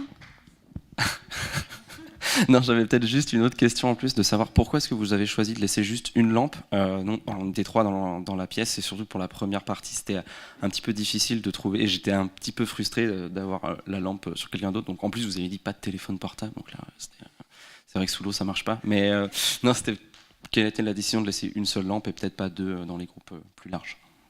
Alors du coup on avait construit l'expérience pour 2 joueurs. Normalement la troisième personne est censée être un observateur, donc on n'a pas fait des changements par rapport à ça. Et du coup une seule lampe de poche pour 2 personnes, parce qu'on voulait créer des dynamiques où les gens étaient ensemble, et où si tu ne voyais pas, t'appelles ton ami pour venir t'aider ensemble. Et ça fonctionne assez bien par exemple sur le cadenas, où si t'es tout seul à essayer de rentrer le truc, c'est pas possible, du coup vous êtes obligé d'être à 2. Pareil pour lire la table et des choses comme ça. Et c'est pour encourager à vraiment travailler ensemble plutôt que les gens se séparent et fassent les choses dans leur coin. Je crois que Marc veut rajouter quelque chose. We aussi rajouter que d'un point de vue aussi opérateur à l'intérieur de la salle, ça permettait justement que les gens se communiquent entre eux et qu'on puisse avoir l'oreille discrète afin de savoir ce qu'ils font et à quoi ils pensent. Donc en soi, c'était une très bonne mécanique en tout cas pour montrer ce genre, pour pouvoir justement découvrir les intentions profondes des gens et et du coup, en conséquence, faire passer les informations au Game Master. Thank you. Another question, comment? Or maybe somebody from the 58% who explain? Yes, two hands. I'm a part of the 58% and I still feel guilty, so thank you about that. I just wanted to ask, you said that there was surround sound, so I was wondering if you could explain very briefly how this works. Yeah, so the problem was that it wasn't like a square room. So we had to put the speakers in places we couldn't. Je vais peut-être passer en français aussi. En fait, pour placer les enceintes, ce qui était compliqué, c'est à partir du moment où on a eu la salle, etc. Donc en fait, d'abord, j'ai fait dans un premier temps une ambiance en 5.1 qui fonctionnait avec un 5.1 classique. Et ensuite, l'idée, ça a été de remixer légèrement pour faire fonctionner ça avec des déplacements de personnages, etc. Donc on voulait pas de son précis parce que la spatialisation n'aurait pas fonctionné selon le placement de chaque personnage, de chaque joueur, pardon. Voilà. Bravo en tout cas pour les ambiances sonores, c'est rare d'avoir d'aussi bonnes ambiances dans des escape games.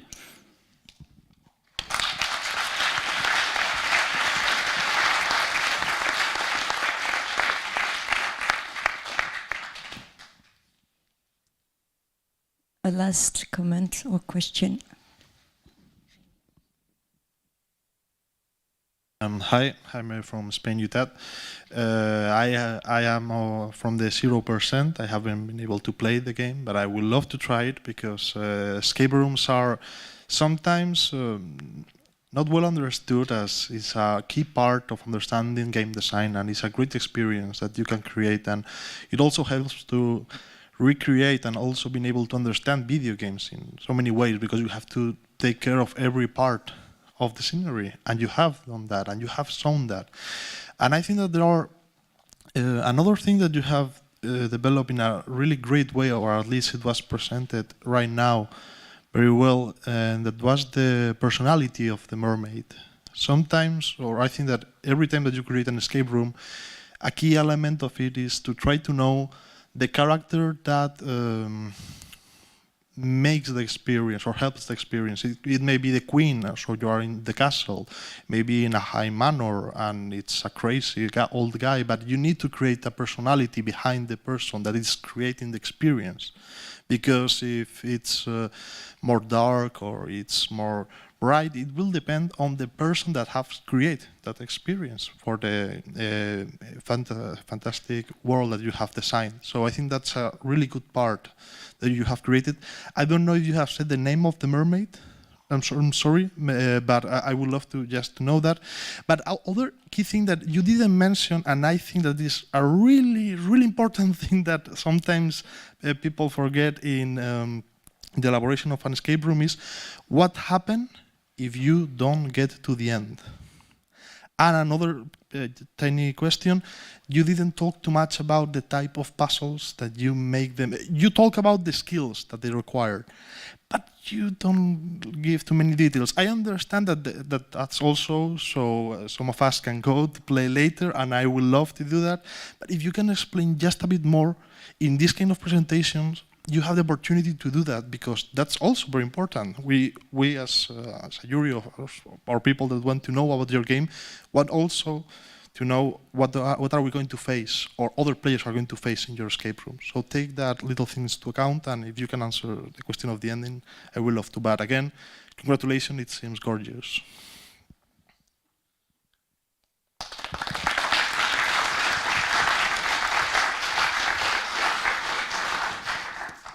So just to say a word about the timing thing. The time was actually a bit flexible. So you don't just have 10 minutes in the room. So when the players enter the room, they don't have a timer or anything. And the person on the walkie-talkie can give them indications. And the main thing is when people discover the treasure, we then give them a short time to make a decision between leaving it or getting out with it. But apart from that, there's no real time limit in the escape game. So there is no way to fail? There's no way to fail, no. We want people we want everyone to go through the escape room and to go to the end. Okay. Yeah. Great. Thank you. So we will invite you to test it again, or to test it for the first time at lunch break. Thanks again, and congrats to the team.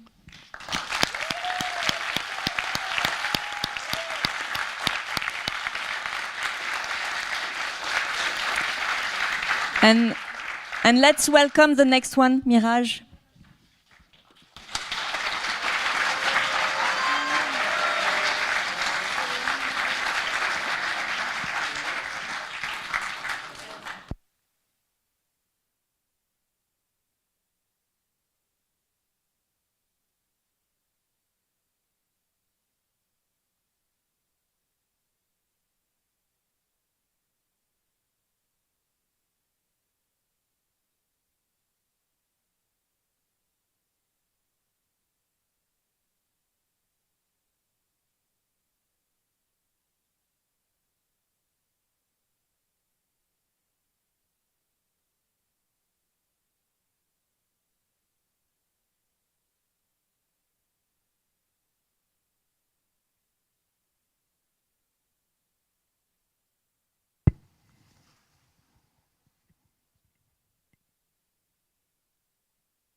It's through dreams that some people describe a strange and desertic place.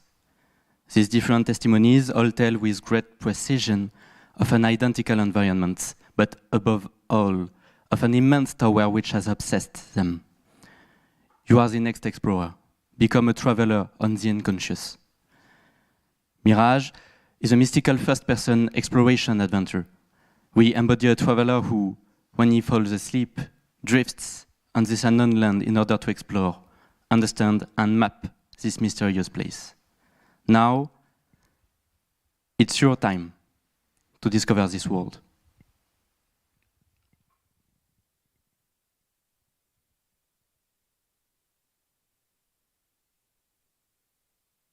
That tower is really imposing. It overlooks the whole environment. It blinds me. I see ancient ruins buried under the sand. A civilization lived here. They seem to worship this tower. Why? I think they really wanted to reach it by any means. I need to explore, understand, and dive into the light of this tower, like them. I need to reach that tower. Observatories, places of worship, lost messages can help me understand what happened on this island. But giant cubes, where am I?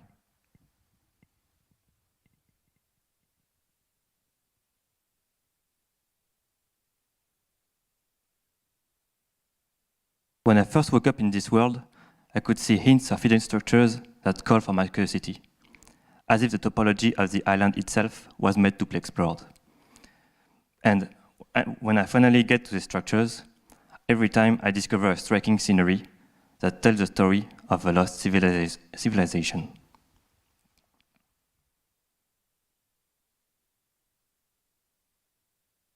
I found myself with tools in my disposal to help me explore this world, a compass and a map. I discovered that I could throw this compass on things to interact with them.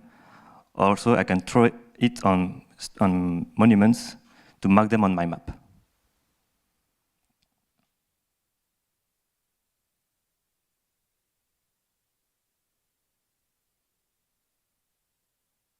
After 10 minutes of exploration, I had to wake up. But at my last moment in this world, I could leave a message for future explorers to help them in their adventure, so that we could one day uncover the mysteries of the island.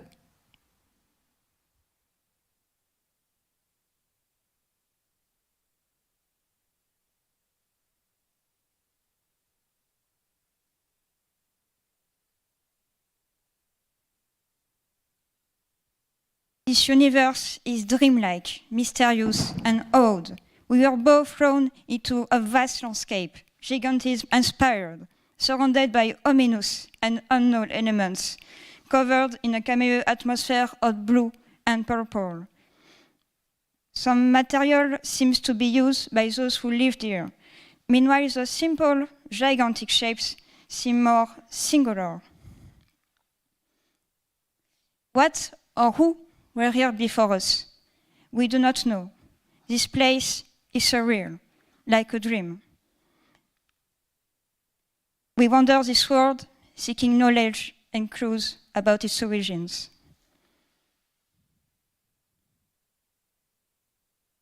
Some elements seem magical. They are bright and seem to breathe life. We could use them to interact with this world and map them to know where we were. This fog also adds to this odd setting, picking up our curiosity to discover the tall shapes through it and try to reach them.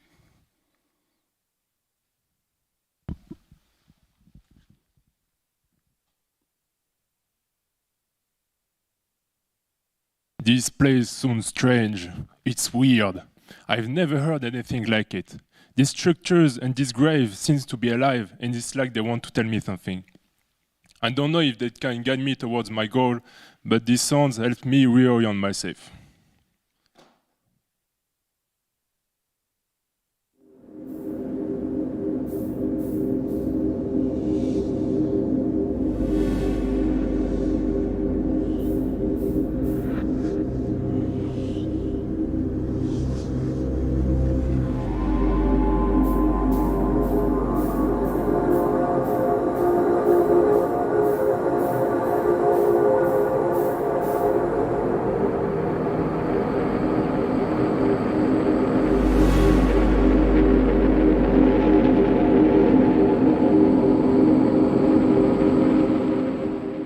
Yes, so those are strange soundscape, and it gives a curious feeling.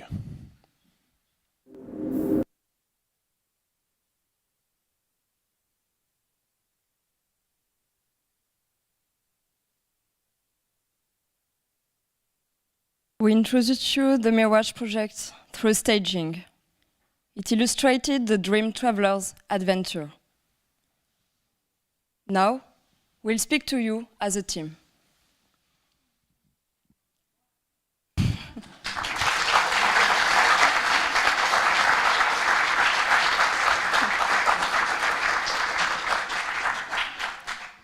Mirage is an individual experience that takes part in a collective collaboration, like its development. What were our first intentions? What did we learn? What did we achieve? From those questions, we would like to offer you a feedback of these 3 months. Our first intention was to challenge cartography. How do maps help us understand this world? What they can say about our ways of exploring, of building knowledge, and finally about us, humans. From this intention, we decided of 3 main pillars. The first one, the exploration. It is at the heart of our project. The second one is the map creation, or how can players can take control of their environment and understand it. The third one is the asynchronous collaboration. It is the twist of our game. Or said differently, how do myself, as a player, I can continue the exploration from other players, but not really at the same time.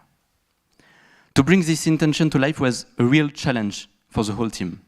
We had to make choices to respect these 3 pillars in 3 months. The Mirage project led us to identify for each of us our limits and areas for improvements, such as better communication, technical learning, or even more efficient planning.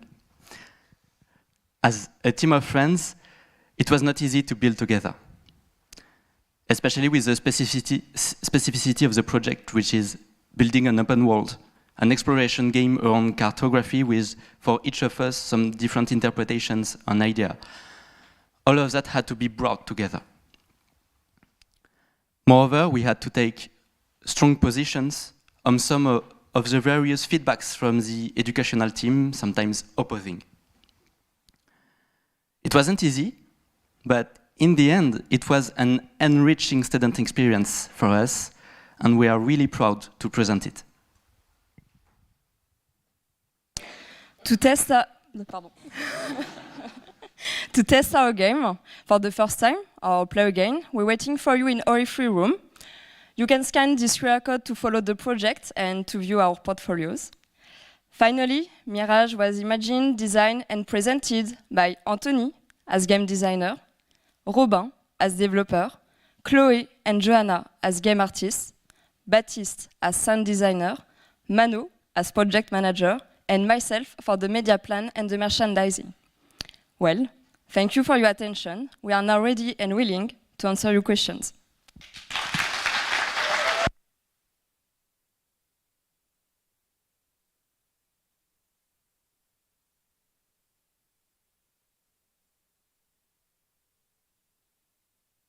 Thank you. So, who wants to start and express what you achieve in Mirage? Thank you.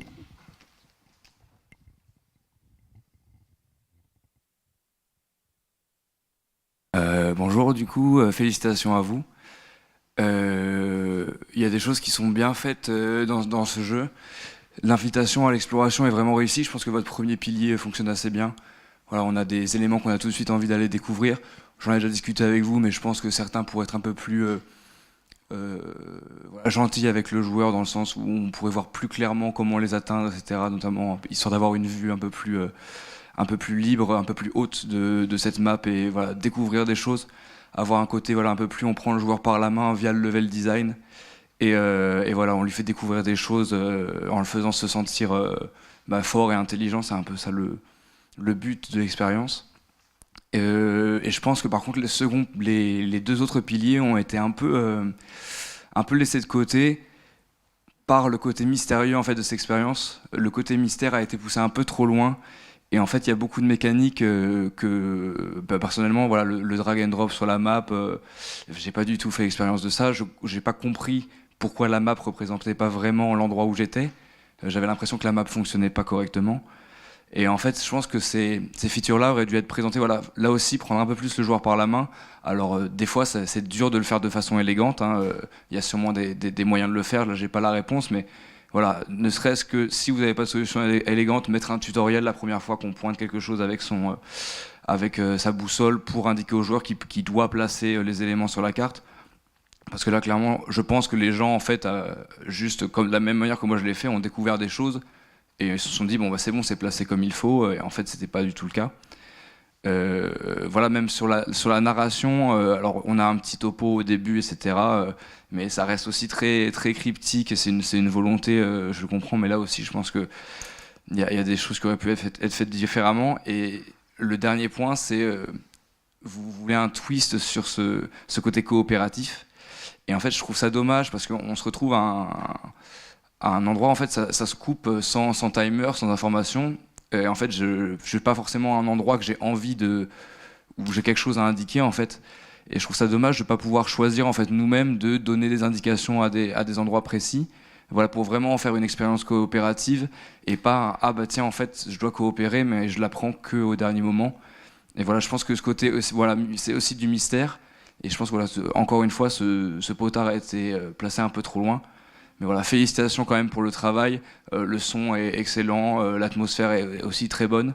Et voilà, le world design est réussi. Mais ce côté mystère a été un peu trop poussé, je pense, de ce côté-là. Félicitations à vous en tout cas quand même.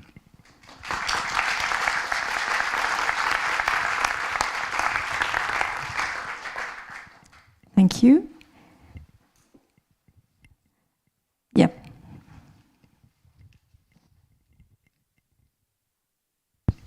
Moi, j'ai à peu près les mêmes commentaires et quelques remarques en plus. C'est-à-dire, j'ai trouvé l'univers très intéressant. J'ai recommencé, je sais pas, j'étais pas dans la suite d'un groupe de gens, donc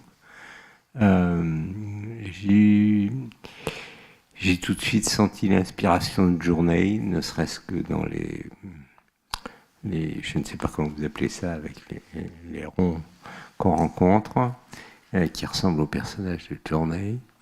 Je me suis fait sur le moment une remarque qui n'est peut-être pas fondée, qui aurait été que si la carte était générative et d'une certaine façon évoluait à partir du point de départ de la dernière personne qui est apparue, ça créait en fait une histoire unique pour l'ensemble des gens qui traversaient ça. C'était peut-être une façon. Voilà. Et une autre idée qui m'est venue après, c'est j'ai pensé à géocaching. Je ne sais pas si vous connaissez géocaching, mais en fait ça pourrait être un géocaching virtuel, et ça rejoint le dernier commentaire, c'est-à-dire il faudrait pouvoir laisser des choses, des traces, au-delà de nommer les choses dans la carte, mais quelque chose qui personnalise la visite par un endroit ou par un autre. Voilà.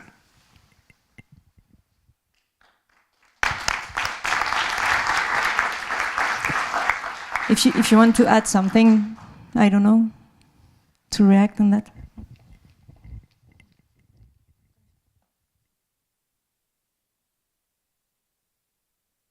Tout d'abord, merci beaucoup pour vos retours. C'était un projet qui était assez expérimental au départ, qui pouvait partir vraiment dans tous les sens, et ça demandait énormément d'itérations. Effectivement, comme vous l'avez dit, Stéphane, une map générative a déjà été évoquée, mais avec le temps qu'on avait, c'était vraiment... Enfin, c'était pas possible. Mais effectivement, ça aurait pu être vraiment, vraiment bien. Et voilà. Yes, another reaction.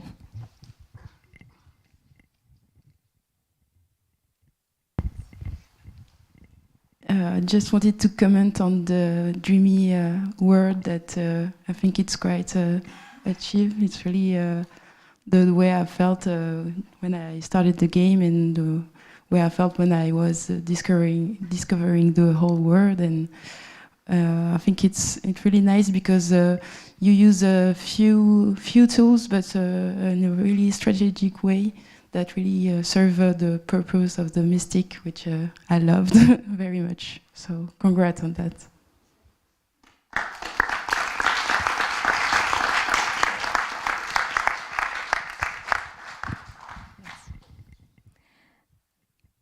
Some other comments? Yes?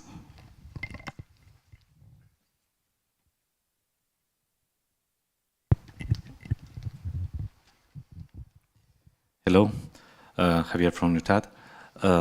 First of all, yeah, we agree also with the mystic ambience and everything else, but we have a few questions because you talk about asynchronous collaboration, but during the presentation there is not much information about that. So if it's a solo experience, is something you have to take in account when you do a presentation, and you have to get the producer. You need to show how it works. So in that sense, it could be nice if you include an example, a real example, more gameplay. So the ambience is great, the idea could be nice, even the idea of a dream, maybe you can even increase the sensation with a blinking idea, not getting just into dark, but just blink, because you start with close your eyes, but it's a fade to black. So even if you want to get into a personal immersion, maybe you can go over there. The only thing, well, we would like you to talk a little bit more about that asynchronous collaboration, in which sense it's done, but at the same time, just a few tips on presentation also. Please do not leave blank or just black screens during the videos or presentations or whatever. Maintain your logo, maintain a final background or everything else, but the sensation is getting the rhythm all the time. So if you get into the presentation, please get a flow and maintain some kind of connection in between all the elements of the presentation. At the same time, for elder people, take in account the typography size and the kerning and things like that for a nice, and when you have to read something, younger people can read it quite well. If you want this game to be played for more people, maybe you have to think about also that carrying that type size and things like that, and even the choice of the type for the presentation. Because you try to get into an atmosphere, then you have the main logo with typography, which is quite nice, with remembrance from Eco and many other things, and Journey and things like that. But at the same time, when you get into your own presentation, you get a few icons, but you lose in some sense the personality you try to maintain during all the environment. So take those in account. It's a nice idea, in that sense, it has many possibilities, and we will love if you can explain us that asynchronous collaboration, how it's done. But in that sense, well done, just a few tips. Don't take it as a criticism, but something to improve your presentation and getting you money from producers, okay? Okay, thank you.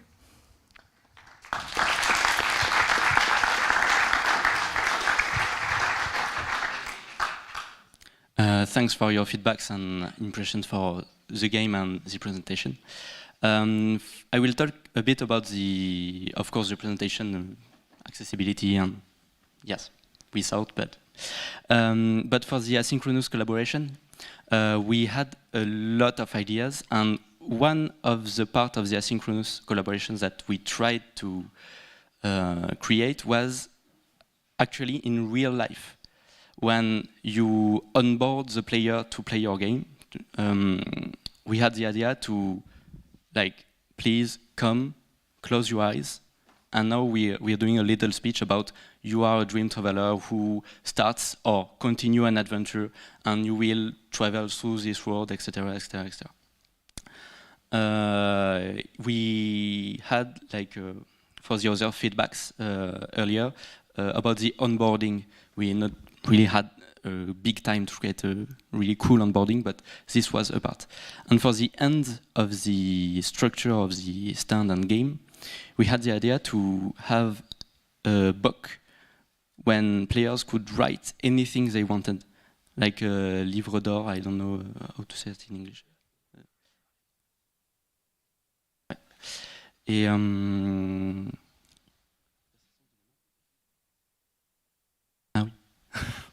the map, when you die, when you close your eyes, you leave a tombstone on the ground, plus the player that comes after you have the same map with the same markers that the other player placed. So the map continuously travels through the games. So we had a lot of ideas, but for the continue. Thank you.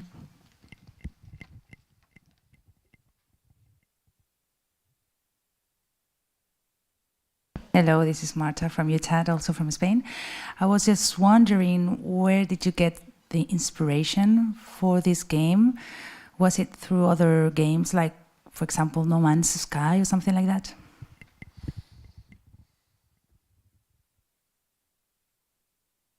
our main inspiration was obviously Outer Wilds, and for the exploration, world design, etc., Outer Wilds, and the recent Elden Rings, Journey, indeed, Journey, and some other surreal game like Humanity, and game like that. Just one more question, because I think that one common thing that you have made during your presentation is that you have explained a lot of things, you have pointed out the most strong features of your game, but I think that in some cases you have forgot that not all of us have been able to play your game, and there are like some tiny key details that maybe you have missed. Like, for example, and I think that I haven't understood it correctly, what's the main objective of the game? It's exploration, yes, but at the same time, you as a player need to know what you need to do, and you just have 10 minutes. So yes, you need to explore, you need to understand, but at the same time, you need to do something that will let you play, start playing and end the game in 10 minutes. So if you can answer that question, and again, other key elements that you have, again, explained a lot, and the feedback, it's really important. But don't forget, yes, that not all of us have been able to play. I would love to, but no, I haven't. Yeah, for the presentation, it was a strong position that we have taken to not tell all the things and to think and say things at the first person, the singular, like I traveled through this world and stuff. But the main objective, the main goal of the game has to be explored and understood while playing the game, and we don't say it, but actually it's finding that tower, going to that tower. It is finding a way to go through it. So now you have to test it, experience it. So thank you for your feedbacks, and let's congratulate again the team.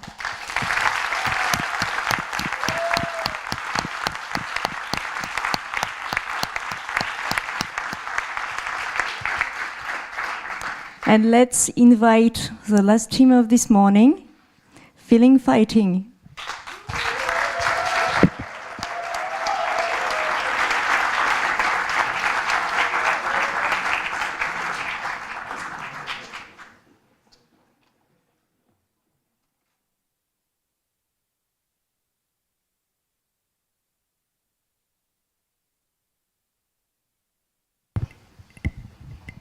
As you've noticed, some of the students work in several teams, so it's the case here. So let's have some time to let one of them get prepared.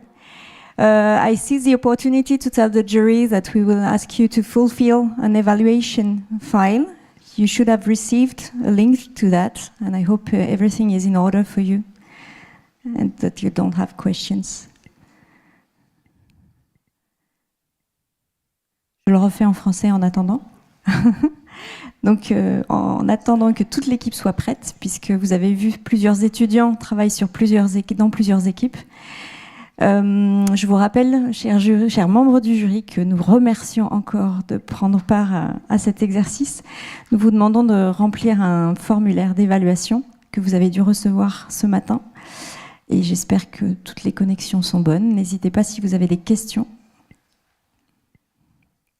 Et merci à vous.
avec la...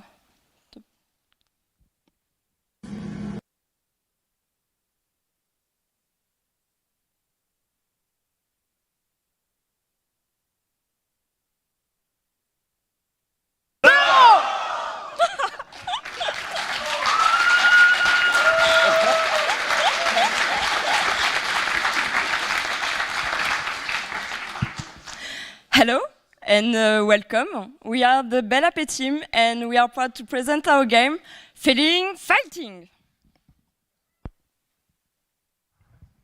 So, Feeling Fighting is a 1v1 couch-versus game in which you play sepak takraw, a volleyball with your feet. But there is a twist. The balls are food and you both are an empty bowl dough stuck in a steamer. Use your head, but above all, your big muscular legs to make your opponent slip and feel them before they do. The audience we're targeting is quite broad. It's not limited by age or skills. It would clearly be a great game for families and friends to solve their problems and rekindle their rivalry. Our unique selling points are a dynamic and absurd game with some really muscular bows with big legs. And one of our pillars was accessibility, because we wanted to have a game everyone could play, which translates into feeling fighting with simple controls. Just one button and one joystick. These are the pillars of experience that we followed all along the production.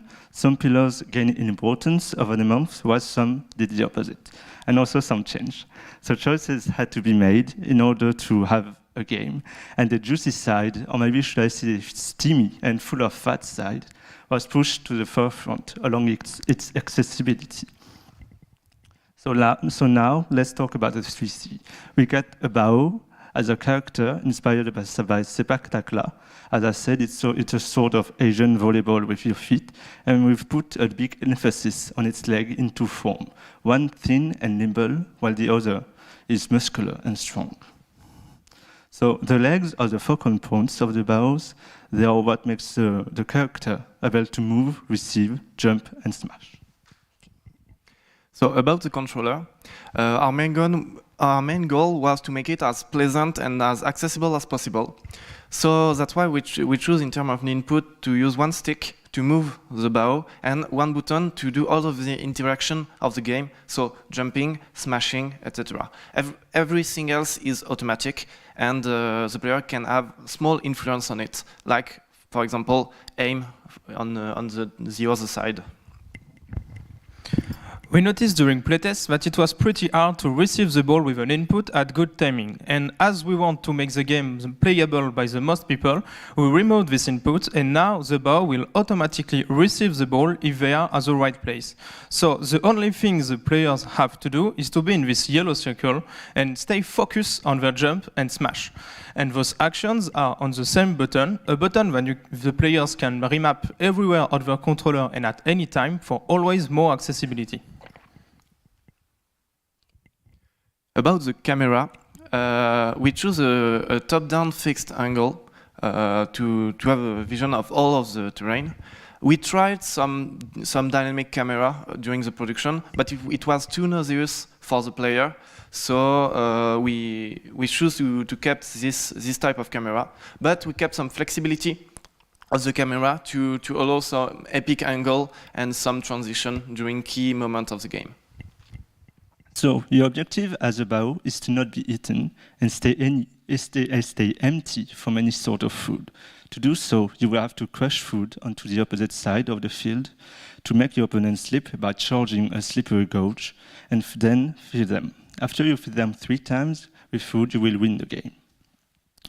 So each food, when crushed onto the ground, will take a different form to disturb the enemy and fill the gouge. They will make you slip on the floor except the pepper, which will burn you and give you a boost in speed. All that to create some chaos and imbalance in the game. So a little walkthrough of our game. We start the game with a service, and once someone is filled 2 times, the lid will close onto the steamer, and the ambience will change both visually and sonically to give more tension for the final round. So let's talk about artistic direction. I am in charge of all the different visual biases of the game, and so does Gaspar as a sound designer. We've worked hard together in order to build a convincing global feeling for our players. And about our main characters, as Dylan explains earlier, you play bows in our game. So we chose an affordant character design with very simple shapes, vocabulary, only bows and legs to evoke the gameplay. And about those two forms, we have the thin bow to feel that our empty bow dot is a low weight.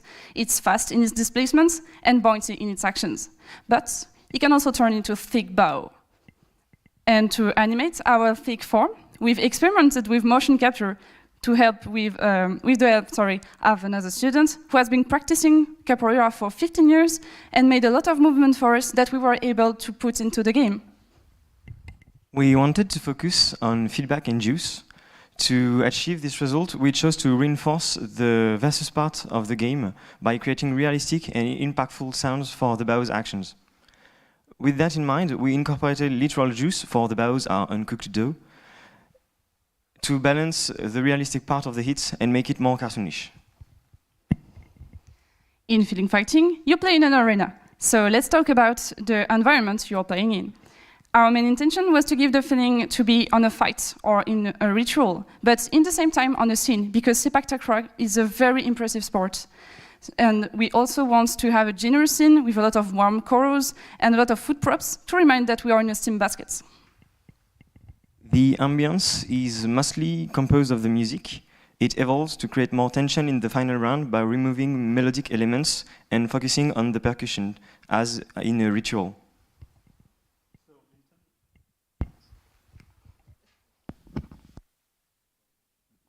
So in terms of metrics and level design, we decided that before any powders appear, every ball has to be catchable.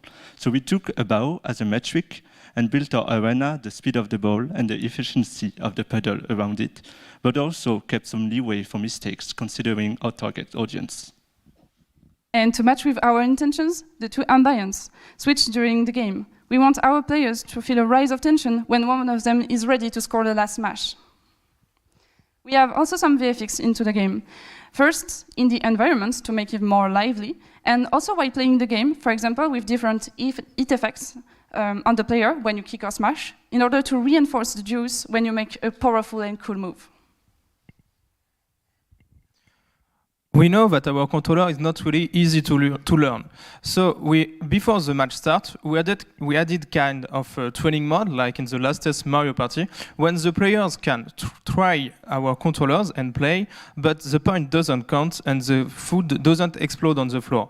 And when the players think they are ready, they can press start to begin the match and be prepared to feel their opponent. And a small word about UI. Our main inspirations come from games like Street of Rage 4 for the menus and a lot of other fighting games for the UI in general. We made the choice of a clear, simple and efficient UI for the menus and a more stylized one in-game. So, Feeling Fighting is originally a game made for two players, but in case you want to train yourself with the controller or you want to play alone, we have something for you. It's the BOBE. So the BOBE is a good boy that can play the game and play alone. You can do a match BOBE versus BOBE and bet on which one will win. It's the future of gaming, I swear.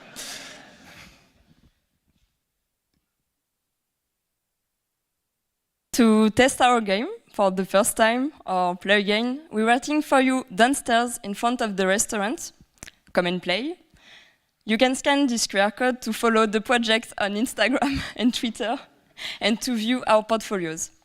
Finally, Feeling Fighting was imagined, designed and presented by Dylan as game designer, Simon as developer, Alan for UX, UI and UR, Rachel as game artist, Gaspar as sound designer and myself as project manager. Well,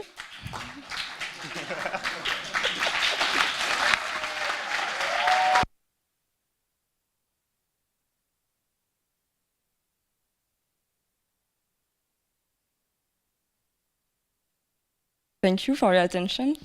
We are now ready and willing to answer your questions.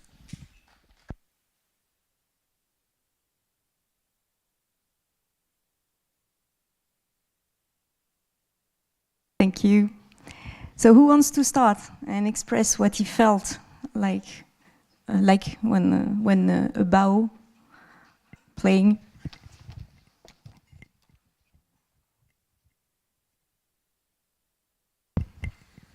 Merci. Alors bonjour, je suis Anthony, caractère artiste à Ubisoft Montpellier. Félicitations pour votre jeu. Je trouve que graphiquement c'est vraiment réussi. Il y a une vraie ambiance, les musiques sont chouettes. Enfin, il y a rien à dire de ce côté-là. Au niveau de la jouabilité, c'est assez facile à prendre en main. Le fun est quand même assez immédiat. Je voudrais revenir sur ce. Enfin, je vous en ai déjà parlé, mais je pense que c'est important d'insister sur ce point parce que je trouve qu'en termes de feedback, on est un peu perdu parfois quand on joue. En fait, c'est un jeu qui est quand même assez on est assez dans l'action. Je trouve que l'utilisation d'une jauge pour représenter le pourcentage de remplissage du BAO n'était pas forcément la meilleure chose à faire parce que c'est vraiment un truc qu'on ne voit pas, c'est sur le bord de l'écran. Je pense que ça aurait été beaucoup plus pertinent d'avoir un feeling sur le personnage en lui-même. Voilà, changer son aspect, même si c'est un échange de modèles ou un blend shape point porte en fait, mais avoir vraiment une évolution du personnage, ça aurait été peut-être un peu plus parlant pour les joueurs, surtout qu'en fait on n'a pas forcément besoin d'avoir une précision en termes de jauge. Je pense qu'il doit y avoir genre 3 coups et puis le personnage glisse, ou 4, enfin, je sais plus trop à quel point le remplissage est long à se faire, mais du coup voilà, je pense que ça aurait été intéressant de travailler plus sur cet aspect-là. Et la partie finish aussi n'était pas super claire pour moi. C'était quand le personnage est par terre, en fait, on a l'impression d'avoir gagné le point. Et en fait, peut-être avoir une phrase, un truc un peu exagéré, un truc qui dit finish him ou un truc comme ça, aurait permis de vraiment comprendre qu'il y avait un dernier coup à faire pour le finir, quoi. Mais à part ça, vraiment, je le redis. Après, c'est vraiment un jeu qui est réussi. On y a joué plusieurs fois, donc ça montre que quand même c'est une réussite. Mais voilà, je tenais quand même à souligner ce point-là sur les feedbacks. Voilà. Mes félicitations.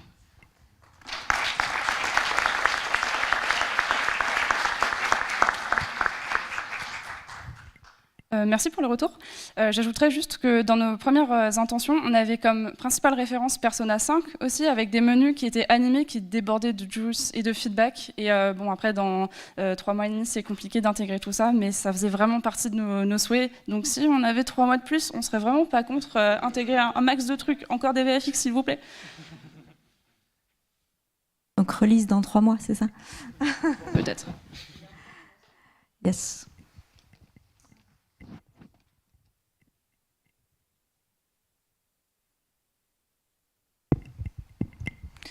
Congratulations for the game. I think it's really fun, and I think we all enjoyed playing it.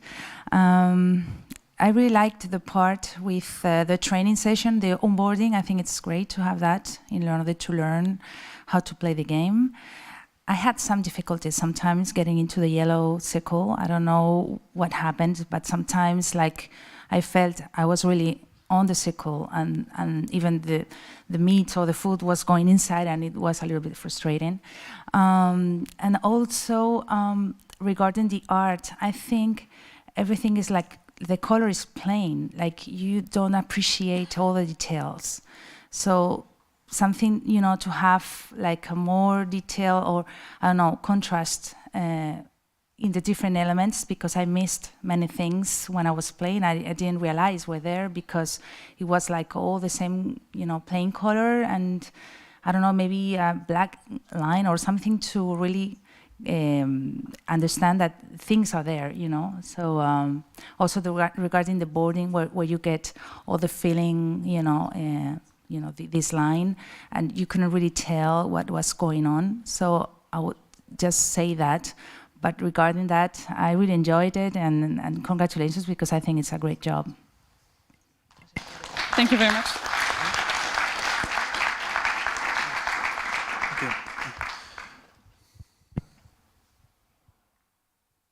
Yeah, thank you very much for your feedback.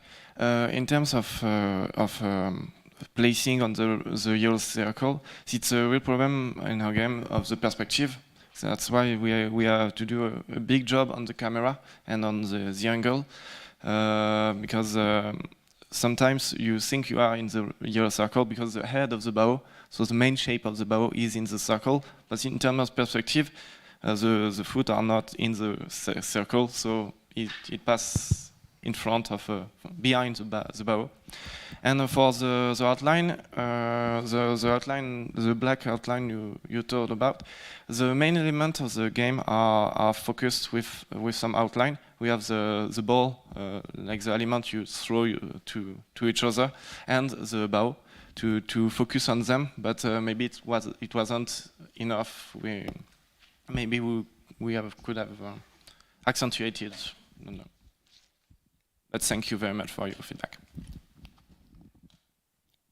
Well, hi, I'm Jaime from TAT. It was a great experience to play it. I just want a quick question, just if you can answer right now this. In the background, there are bigger paws. No? Isn't that strange a bit, yes? There are some bow, but yes, there are bigger eggs. A lot of eggs, because we love eggs. Eggs are good. Nice. Eggs. Nice. Can you go to the slide of the camera, please? Yes. Just a bit. Because I think that you have made an amazing, and I really mean this, amazing work towards accessibility in your game. I think that you have achieved a lot of key components and a lot of really good practices in order to achieve that accessibility. For example, what Marta told you about the training session before the game, that's a training ground, that's a really common and very useful practice of accessibility, and it helps a lot to people to understand how to play before playing. But then of course, the control with just one stick, one button, great also. But then we have the feedback part. Also, our companion was talking about that, about giving more feedback to the characters. But at the same time, and the reason why I was asking for the camera, slide is because maybe you can rearrange the hub to try to give more information. Like, for example, you have empty spaces down where the the foot is never going to go because you are going to jump. So you can move a bit the interface to try to show more information. And above anything else, can you go to to put a shadow, maybe under the characters, so you can know where they are, because it's a 3D game, yes, but it looks and it plays out as a 2D game. And again, it's important to know where they are. So you have made a lot of good efforts and a lot of good decisions for accessibility, but never forget that players need to get the most amount of information and to not miss anything about the game, and that's something that you also need to take care of, and it's difficult, and you have, again, you have achieved a lot, but I think that just taking those things into account, or maybe you can tell us if there was a problem, or maybe some feedback that you get that was that points you toward the decisions that you have took, it could be great. But again, congratulations for the rest of accessible points that you have achieved. Thank you for your feedback. Okay, yes, just a little more comment about that, about the hat and the UI experience. I told you yesterday, as my partner says, the line of action is at the top. You have always the foot coming out from the top. So having the hat over there maybe could be a bit confusing. Could be on purpose, as long as could be reinforced and deterrence design to help the user or to screw the user. Okay, but in that sense, having the hat in the lower line of vision could help, as long as you have said it's a familiar experience. So it's not about challenging, it's about having fun. And having fun is about, okay, the food is coming, and not all the players are so skilled in that sense. At the same time, as Martha was telling you about the plain colors, it's about also the stroke in the hat, because the hat is quite fusion with the background. So if you got that hat in the lower part of the screen and you have some stroke on it, just to give it more figure background separation, it could be easier to read. So all the rest was fine. And only one thing, I'm a taiko drum lover. Okay, I really appreciate taiko drums in Japanese music.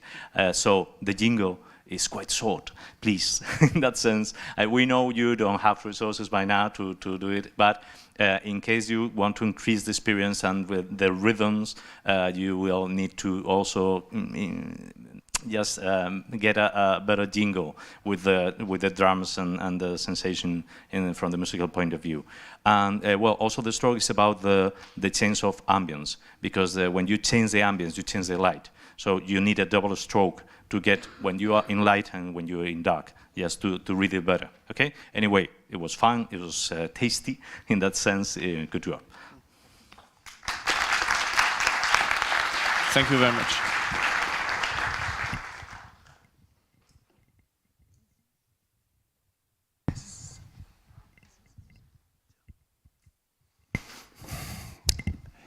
Bonjour à tous, encore félicitations pour votre projet, il y a pas mal de bonnes choses dedans, pour sûr. On a déjà échangé, puisque vous êtes le premier projet sur lequel j'ai joué. Donc pour moi, il y a beaucoup de questions à se poser sur les ingrédients, mais je ne voudrais pas là détailler, ça ne sera pas intéressant pour tout le monde d'écouter ça, mais il y a quelque chose qui, moi, je trouve qui est un tout petit peu dommage, c'est que comme en fait vous utilisez la vise au sol pour savoir où se positionner, pour moi déjà ça enlève un peu la partie de mind game, mais surtout ce qui est plus problématique pour moi, c'est que potentiellement un des ingrédients, à savoir l'œuf, quand il éclate au sol, il cache la vise. Donc on est habitué à utiliser tout le temps la vise, et il y a un ingrédient qui le cache, et du coup ça potentiellement en fait ça casse la mécanique qui est utilisée par le joueur dans l'apprentissage en lui-même, puisque vous lui apprenez tout le temps à regarder où est-ce qu'est la vise pour pouvoir se positionner, parce que c'est assez compliqué de se positionner, et finalement vous venez mettre une barrière à ça avec un ingrédient qui pourtant ne devrait pas avoir cet effet-là, quoi. Et ça pour moi c'est vraiment le côté le plus dommage, c'est qu'il y a un ingrédient qui vient finalement casser votre mécanique de placement, parce qu'en fait on peut plus savoir où se placer dès que c'est un œuf. Voilà, petit retour juste. Merci beaucoup pour le feedback. On a déjà parlé effectivement quand vous êtes passé sur le stand, mais effectivement ça fait partie du gros challenge du jeu.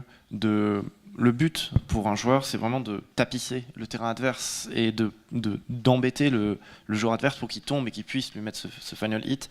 Donc en soi, dans le jeu, comment on l'a conçu, le fait de planquer cette mire et le fait qu'elle soit plus visible faisait partie des éléments challengeants pour le joueur qui au début doit se positionner et au final va devoir faire sans ce challenge. Mais je comprends que ça puisse être problématique, effectivement.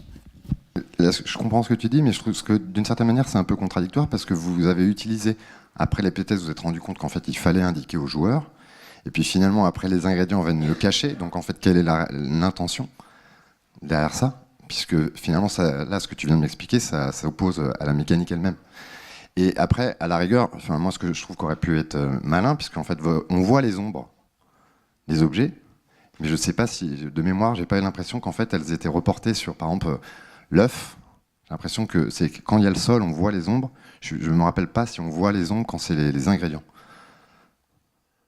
au sol. Donc par exemple si il envoie, je sais pas, l'oignon et qui se retrouve, il y a l'ombre de l'oignon, est-ce que l'ombre de l'oignon se retrouve sur l'œuf? Ce qui permet effectivement, dans ce genre de cas, ça compenserait ce que vous êtes en train d'évoquer, parce qu'en fait, on aurait toujours la lecture possible de regarder l'ombre, où est-ce qu'elle se situe, pour potentiellement savoir à nouveau où est-ce qu'il faut se positionner sur l'arène. Comme on peut voir sur les GIFs, du coup, c'est le cas.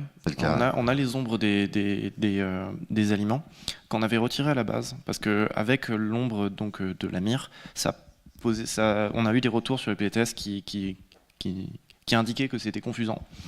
Mais du coup, on l'a remis. Et on a les retours de playtests qu'on a eu, où on a installé cette mire, on a essayé de mettre plusieurs éléments pour indiquer cette trajectoire, notamment la trajectoire de la balle derrière, qui permet d'évaluer environ où va se positionner la balle. Pendant une période, on avait aussi une trajectoire à la Angry Birds, c'est-à-dire qui traçait vraiment exactement la trajectoire de la balle, mais au final, on a décidé de partir sur quelque chose d'un peu plus sobre. C'est peut-être un choix différent qui aurait pu être fait, mais on a préféré partir dans cette direction. Et voilà. Et encore une fois, je parle de ça, mais je sais que je connais vos contraintes, c'est 3 mois, c'est très très très peu de temps, et encore bravo parce que c'est un très beau travail. Et voilà, félicitations à toute l'équipe. Merci beaucoup.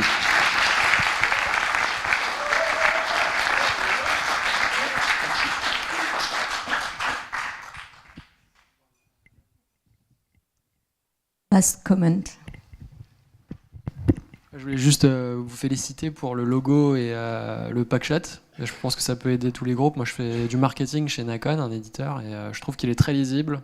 De loin, de petit, il explique très bien ce que le jeu raconte, les concepts, donc bravo pour ça.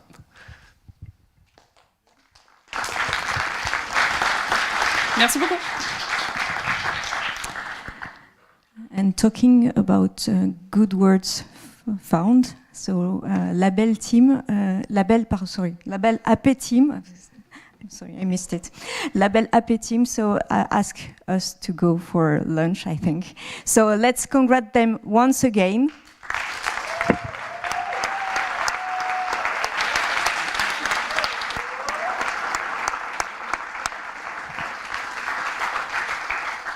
Congrats to all the teams of this morning, and this was the last of this morning, and we will come back, let's check, at 2:20, yeah, 2:20 here for the remaining games of this afternoon, and please congrats all the teams once again of this morning.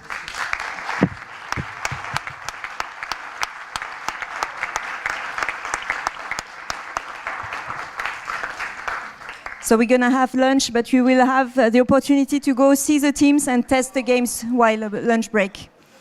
And be back at 2:20. Thank you.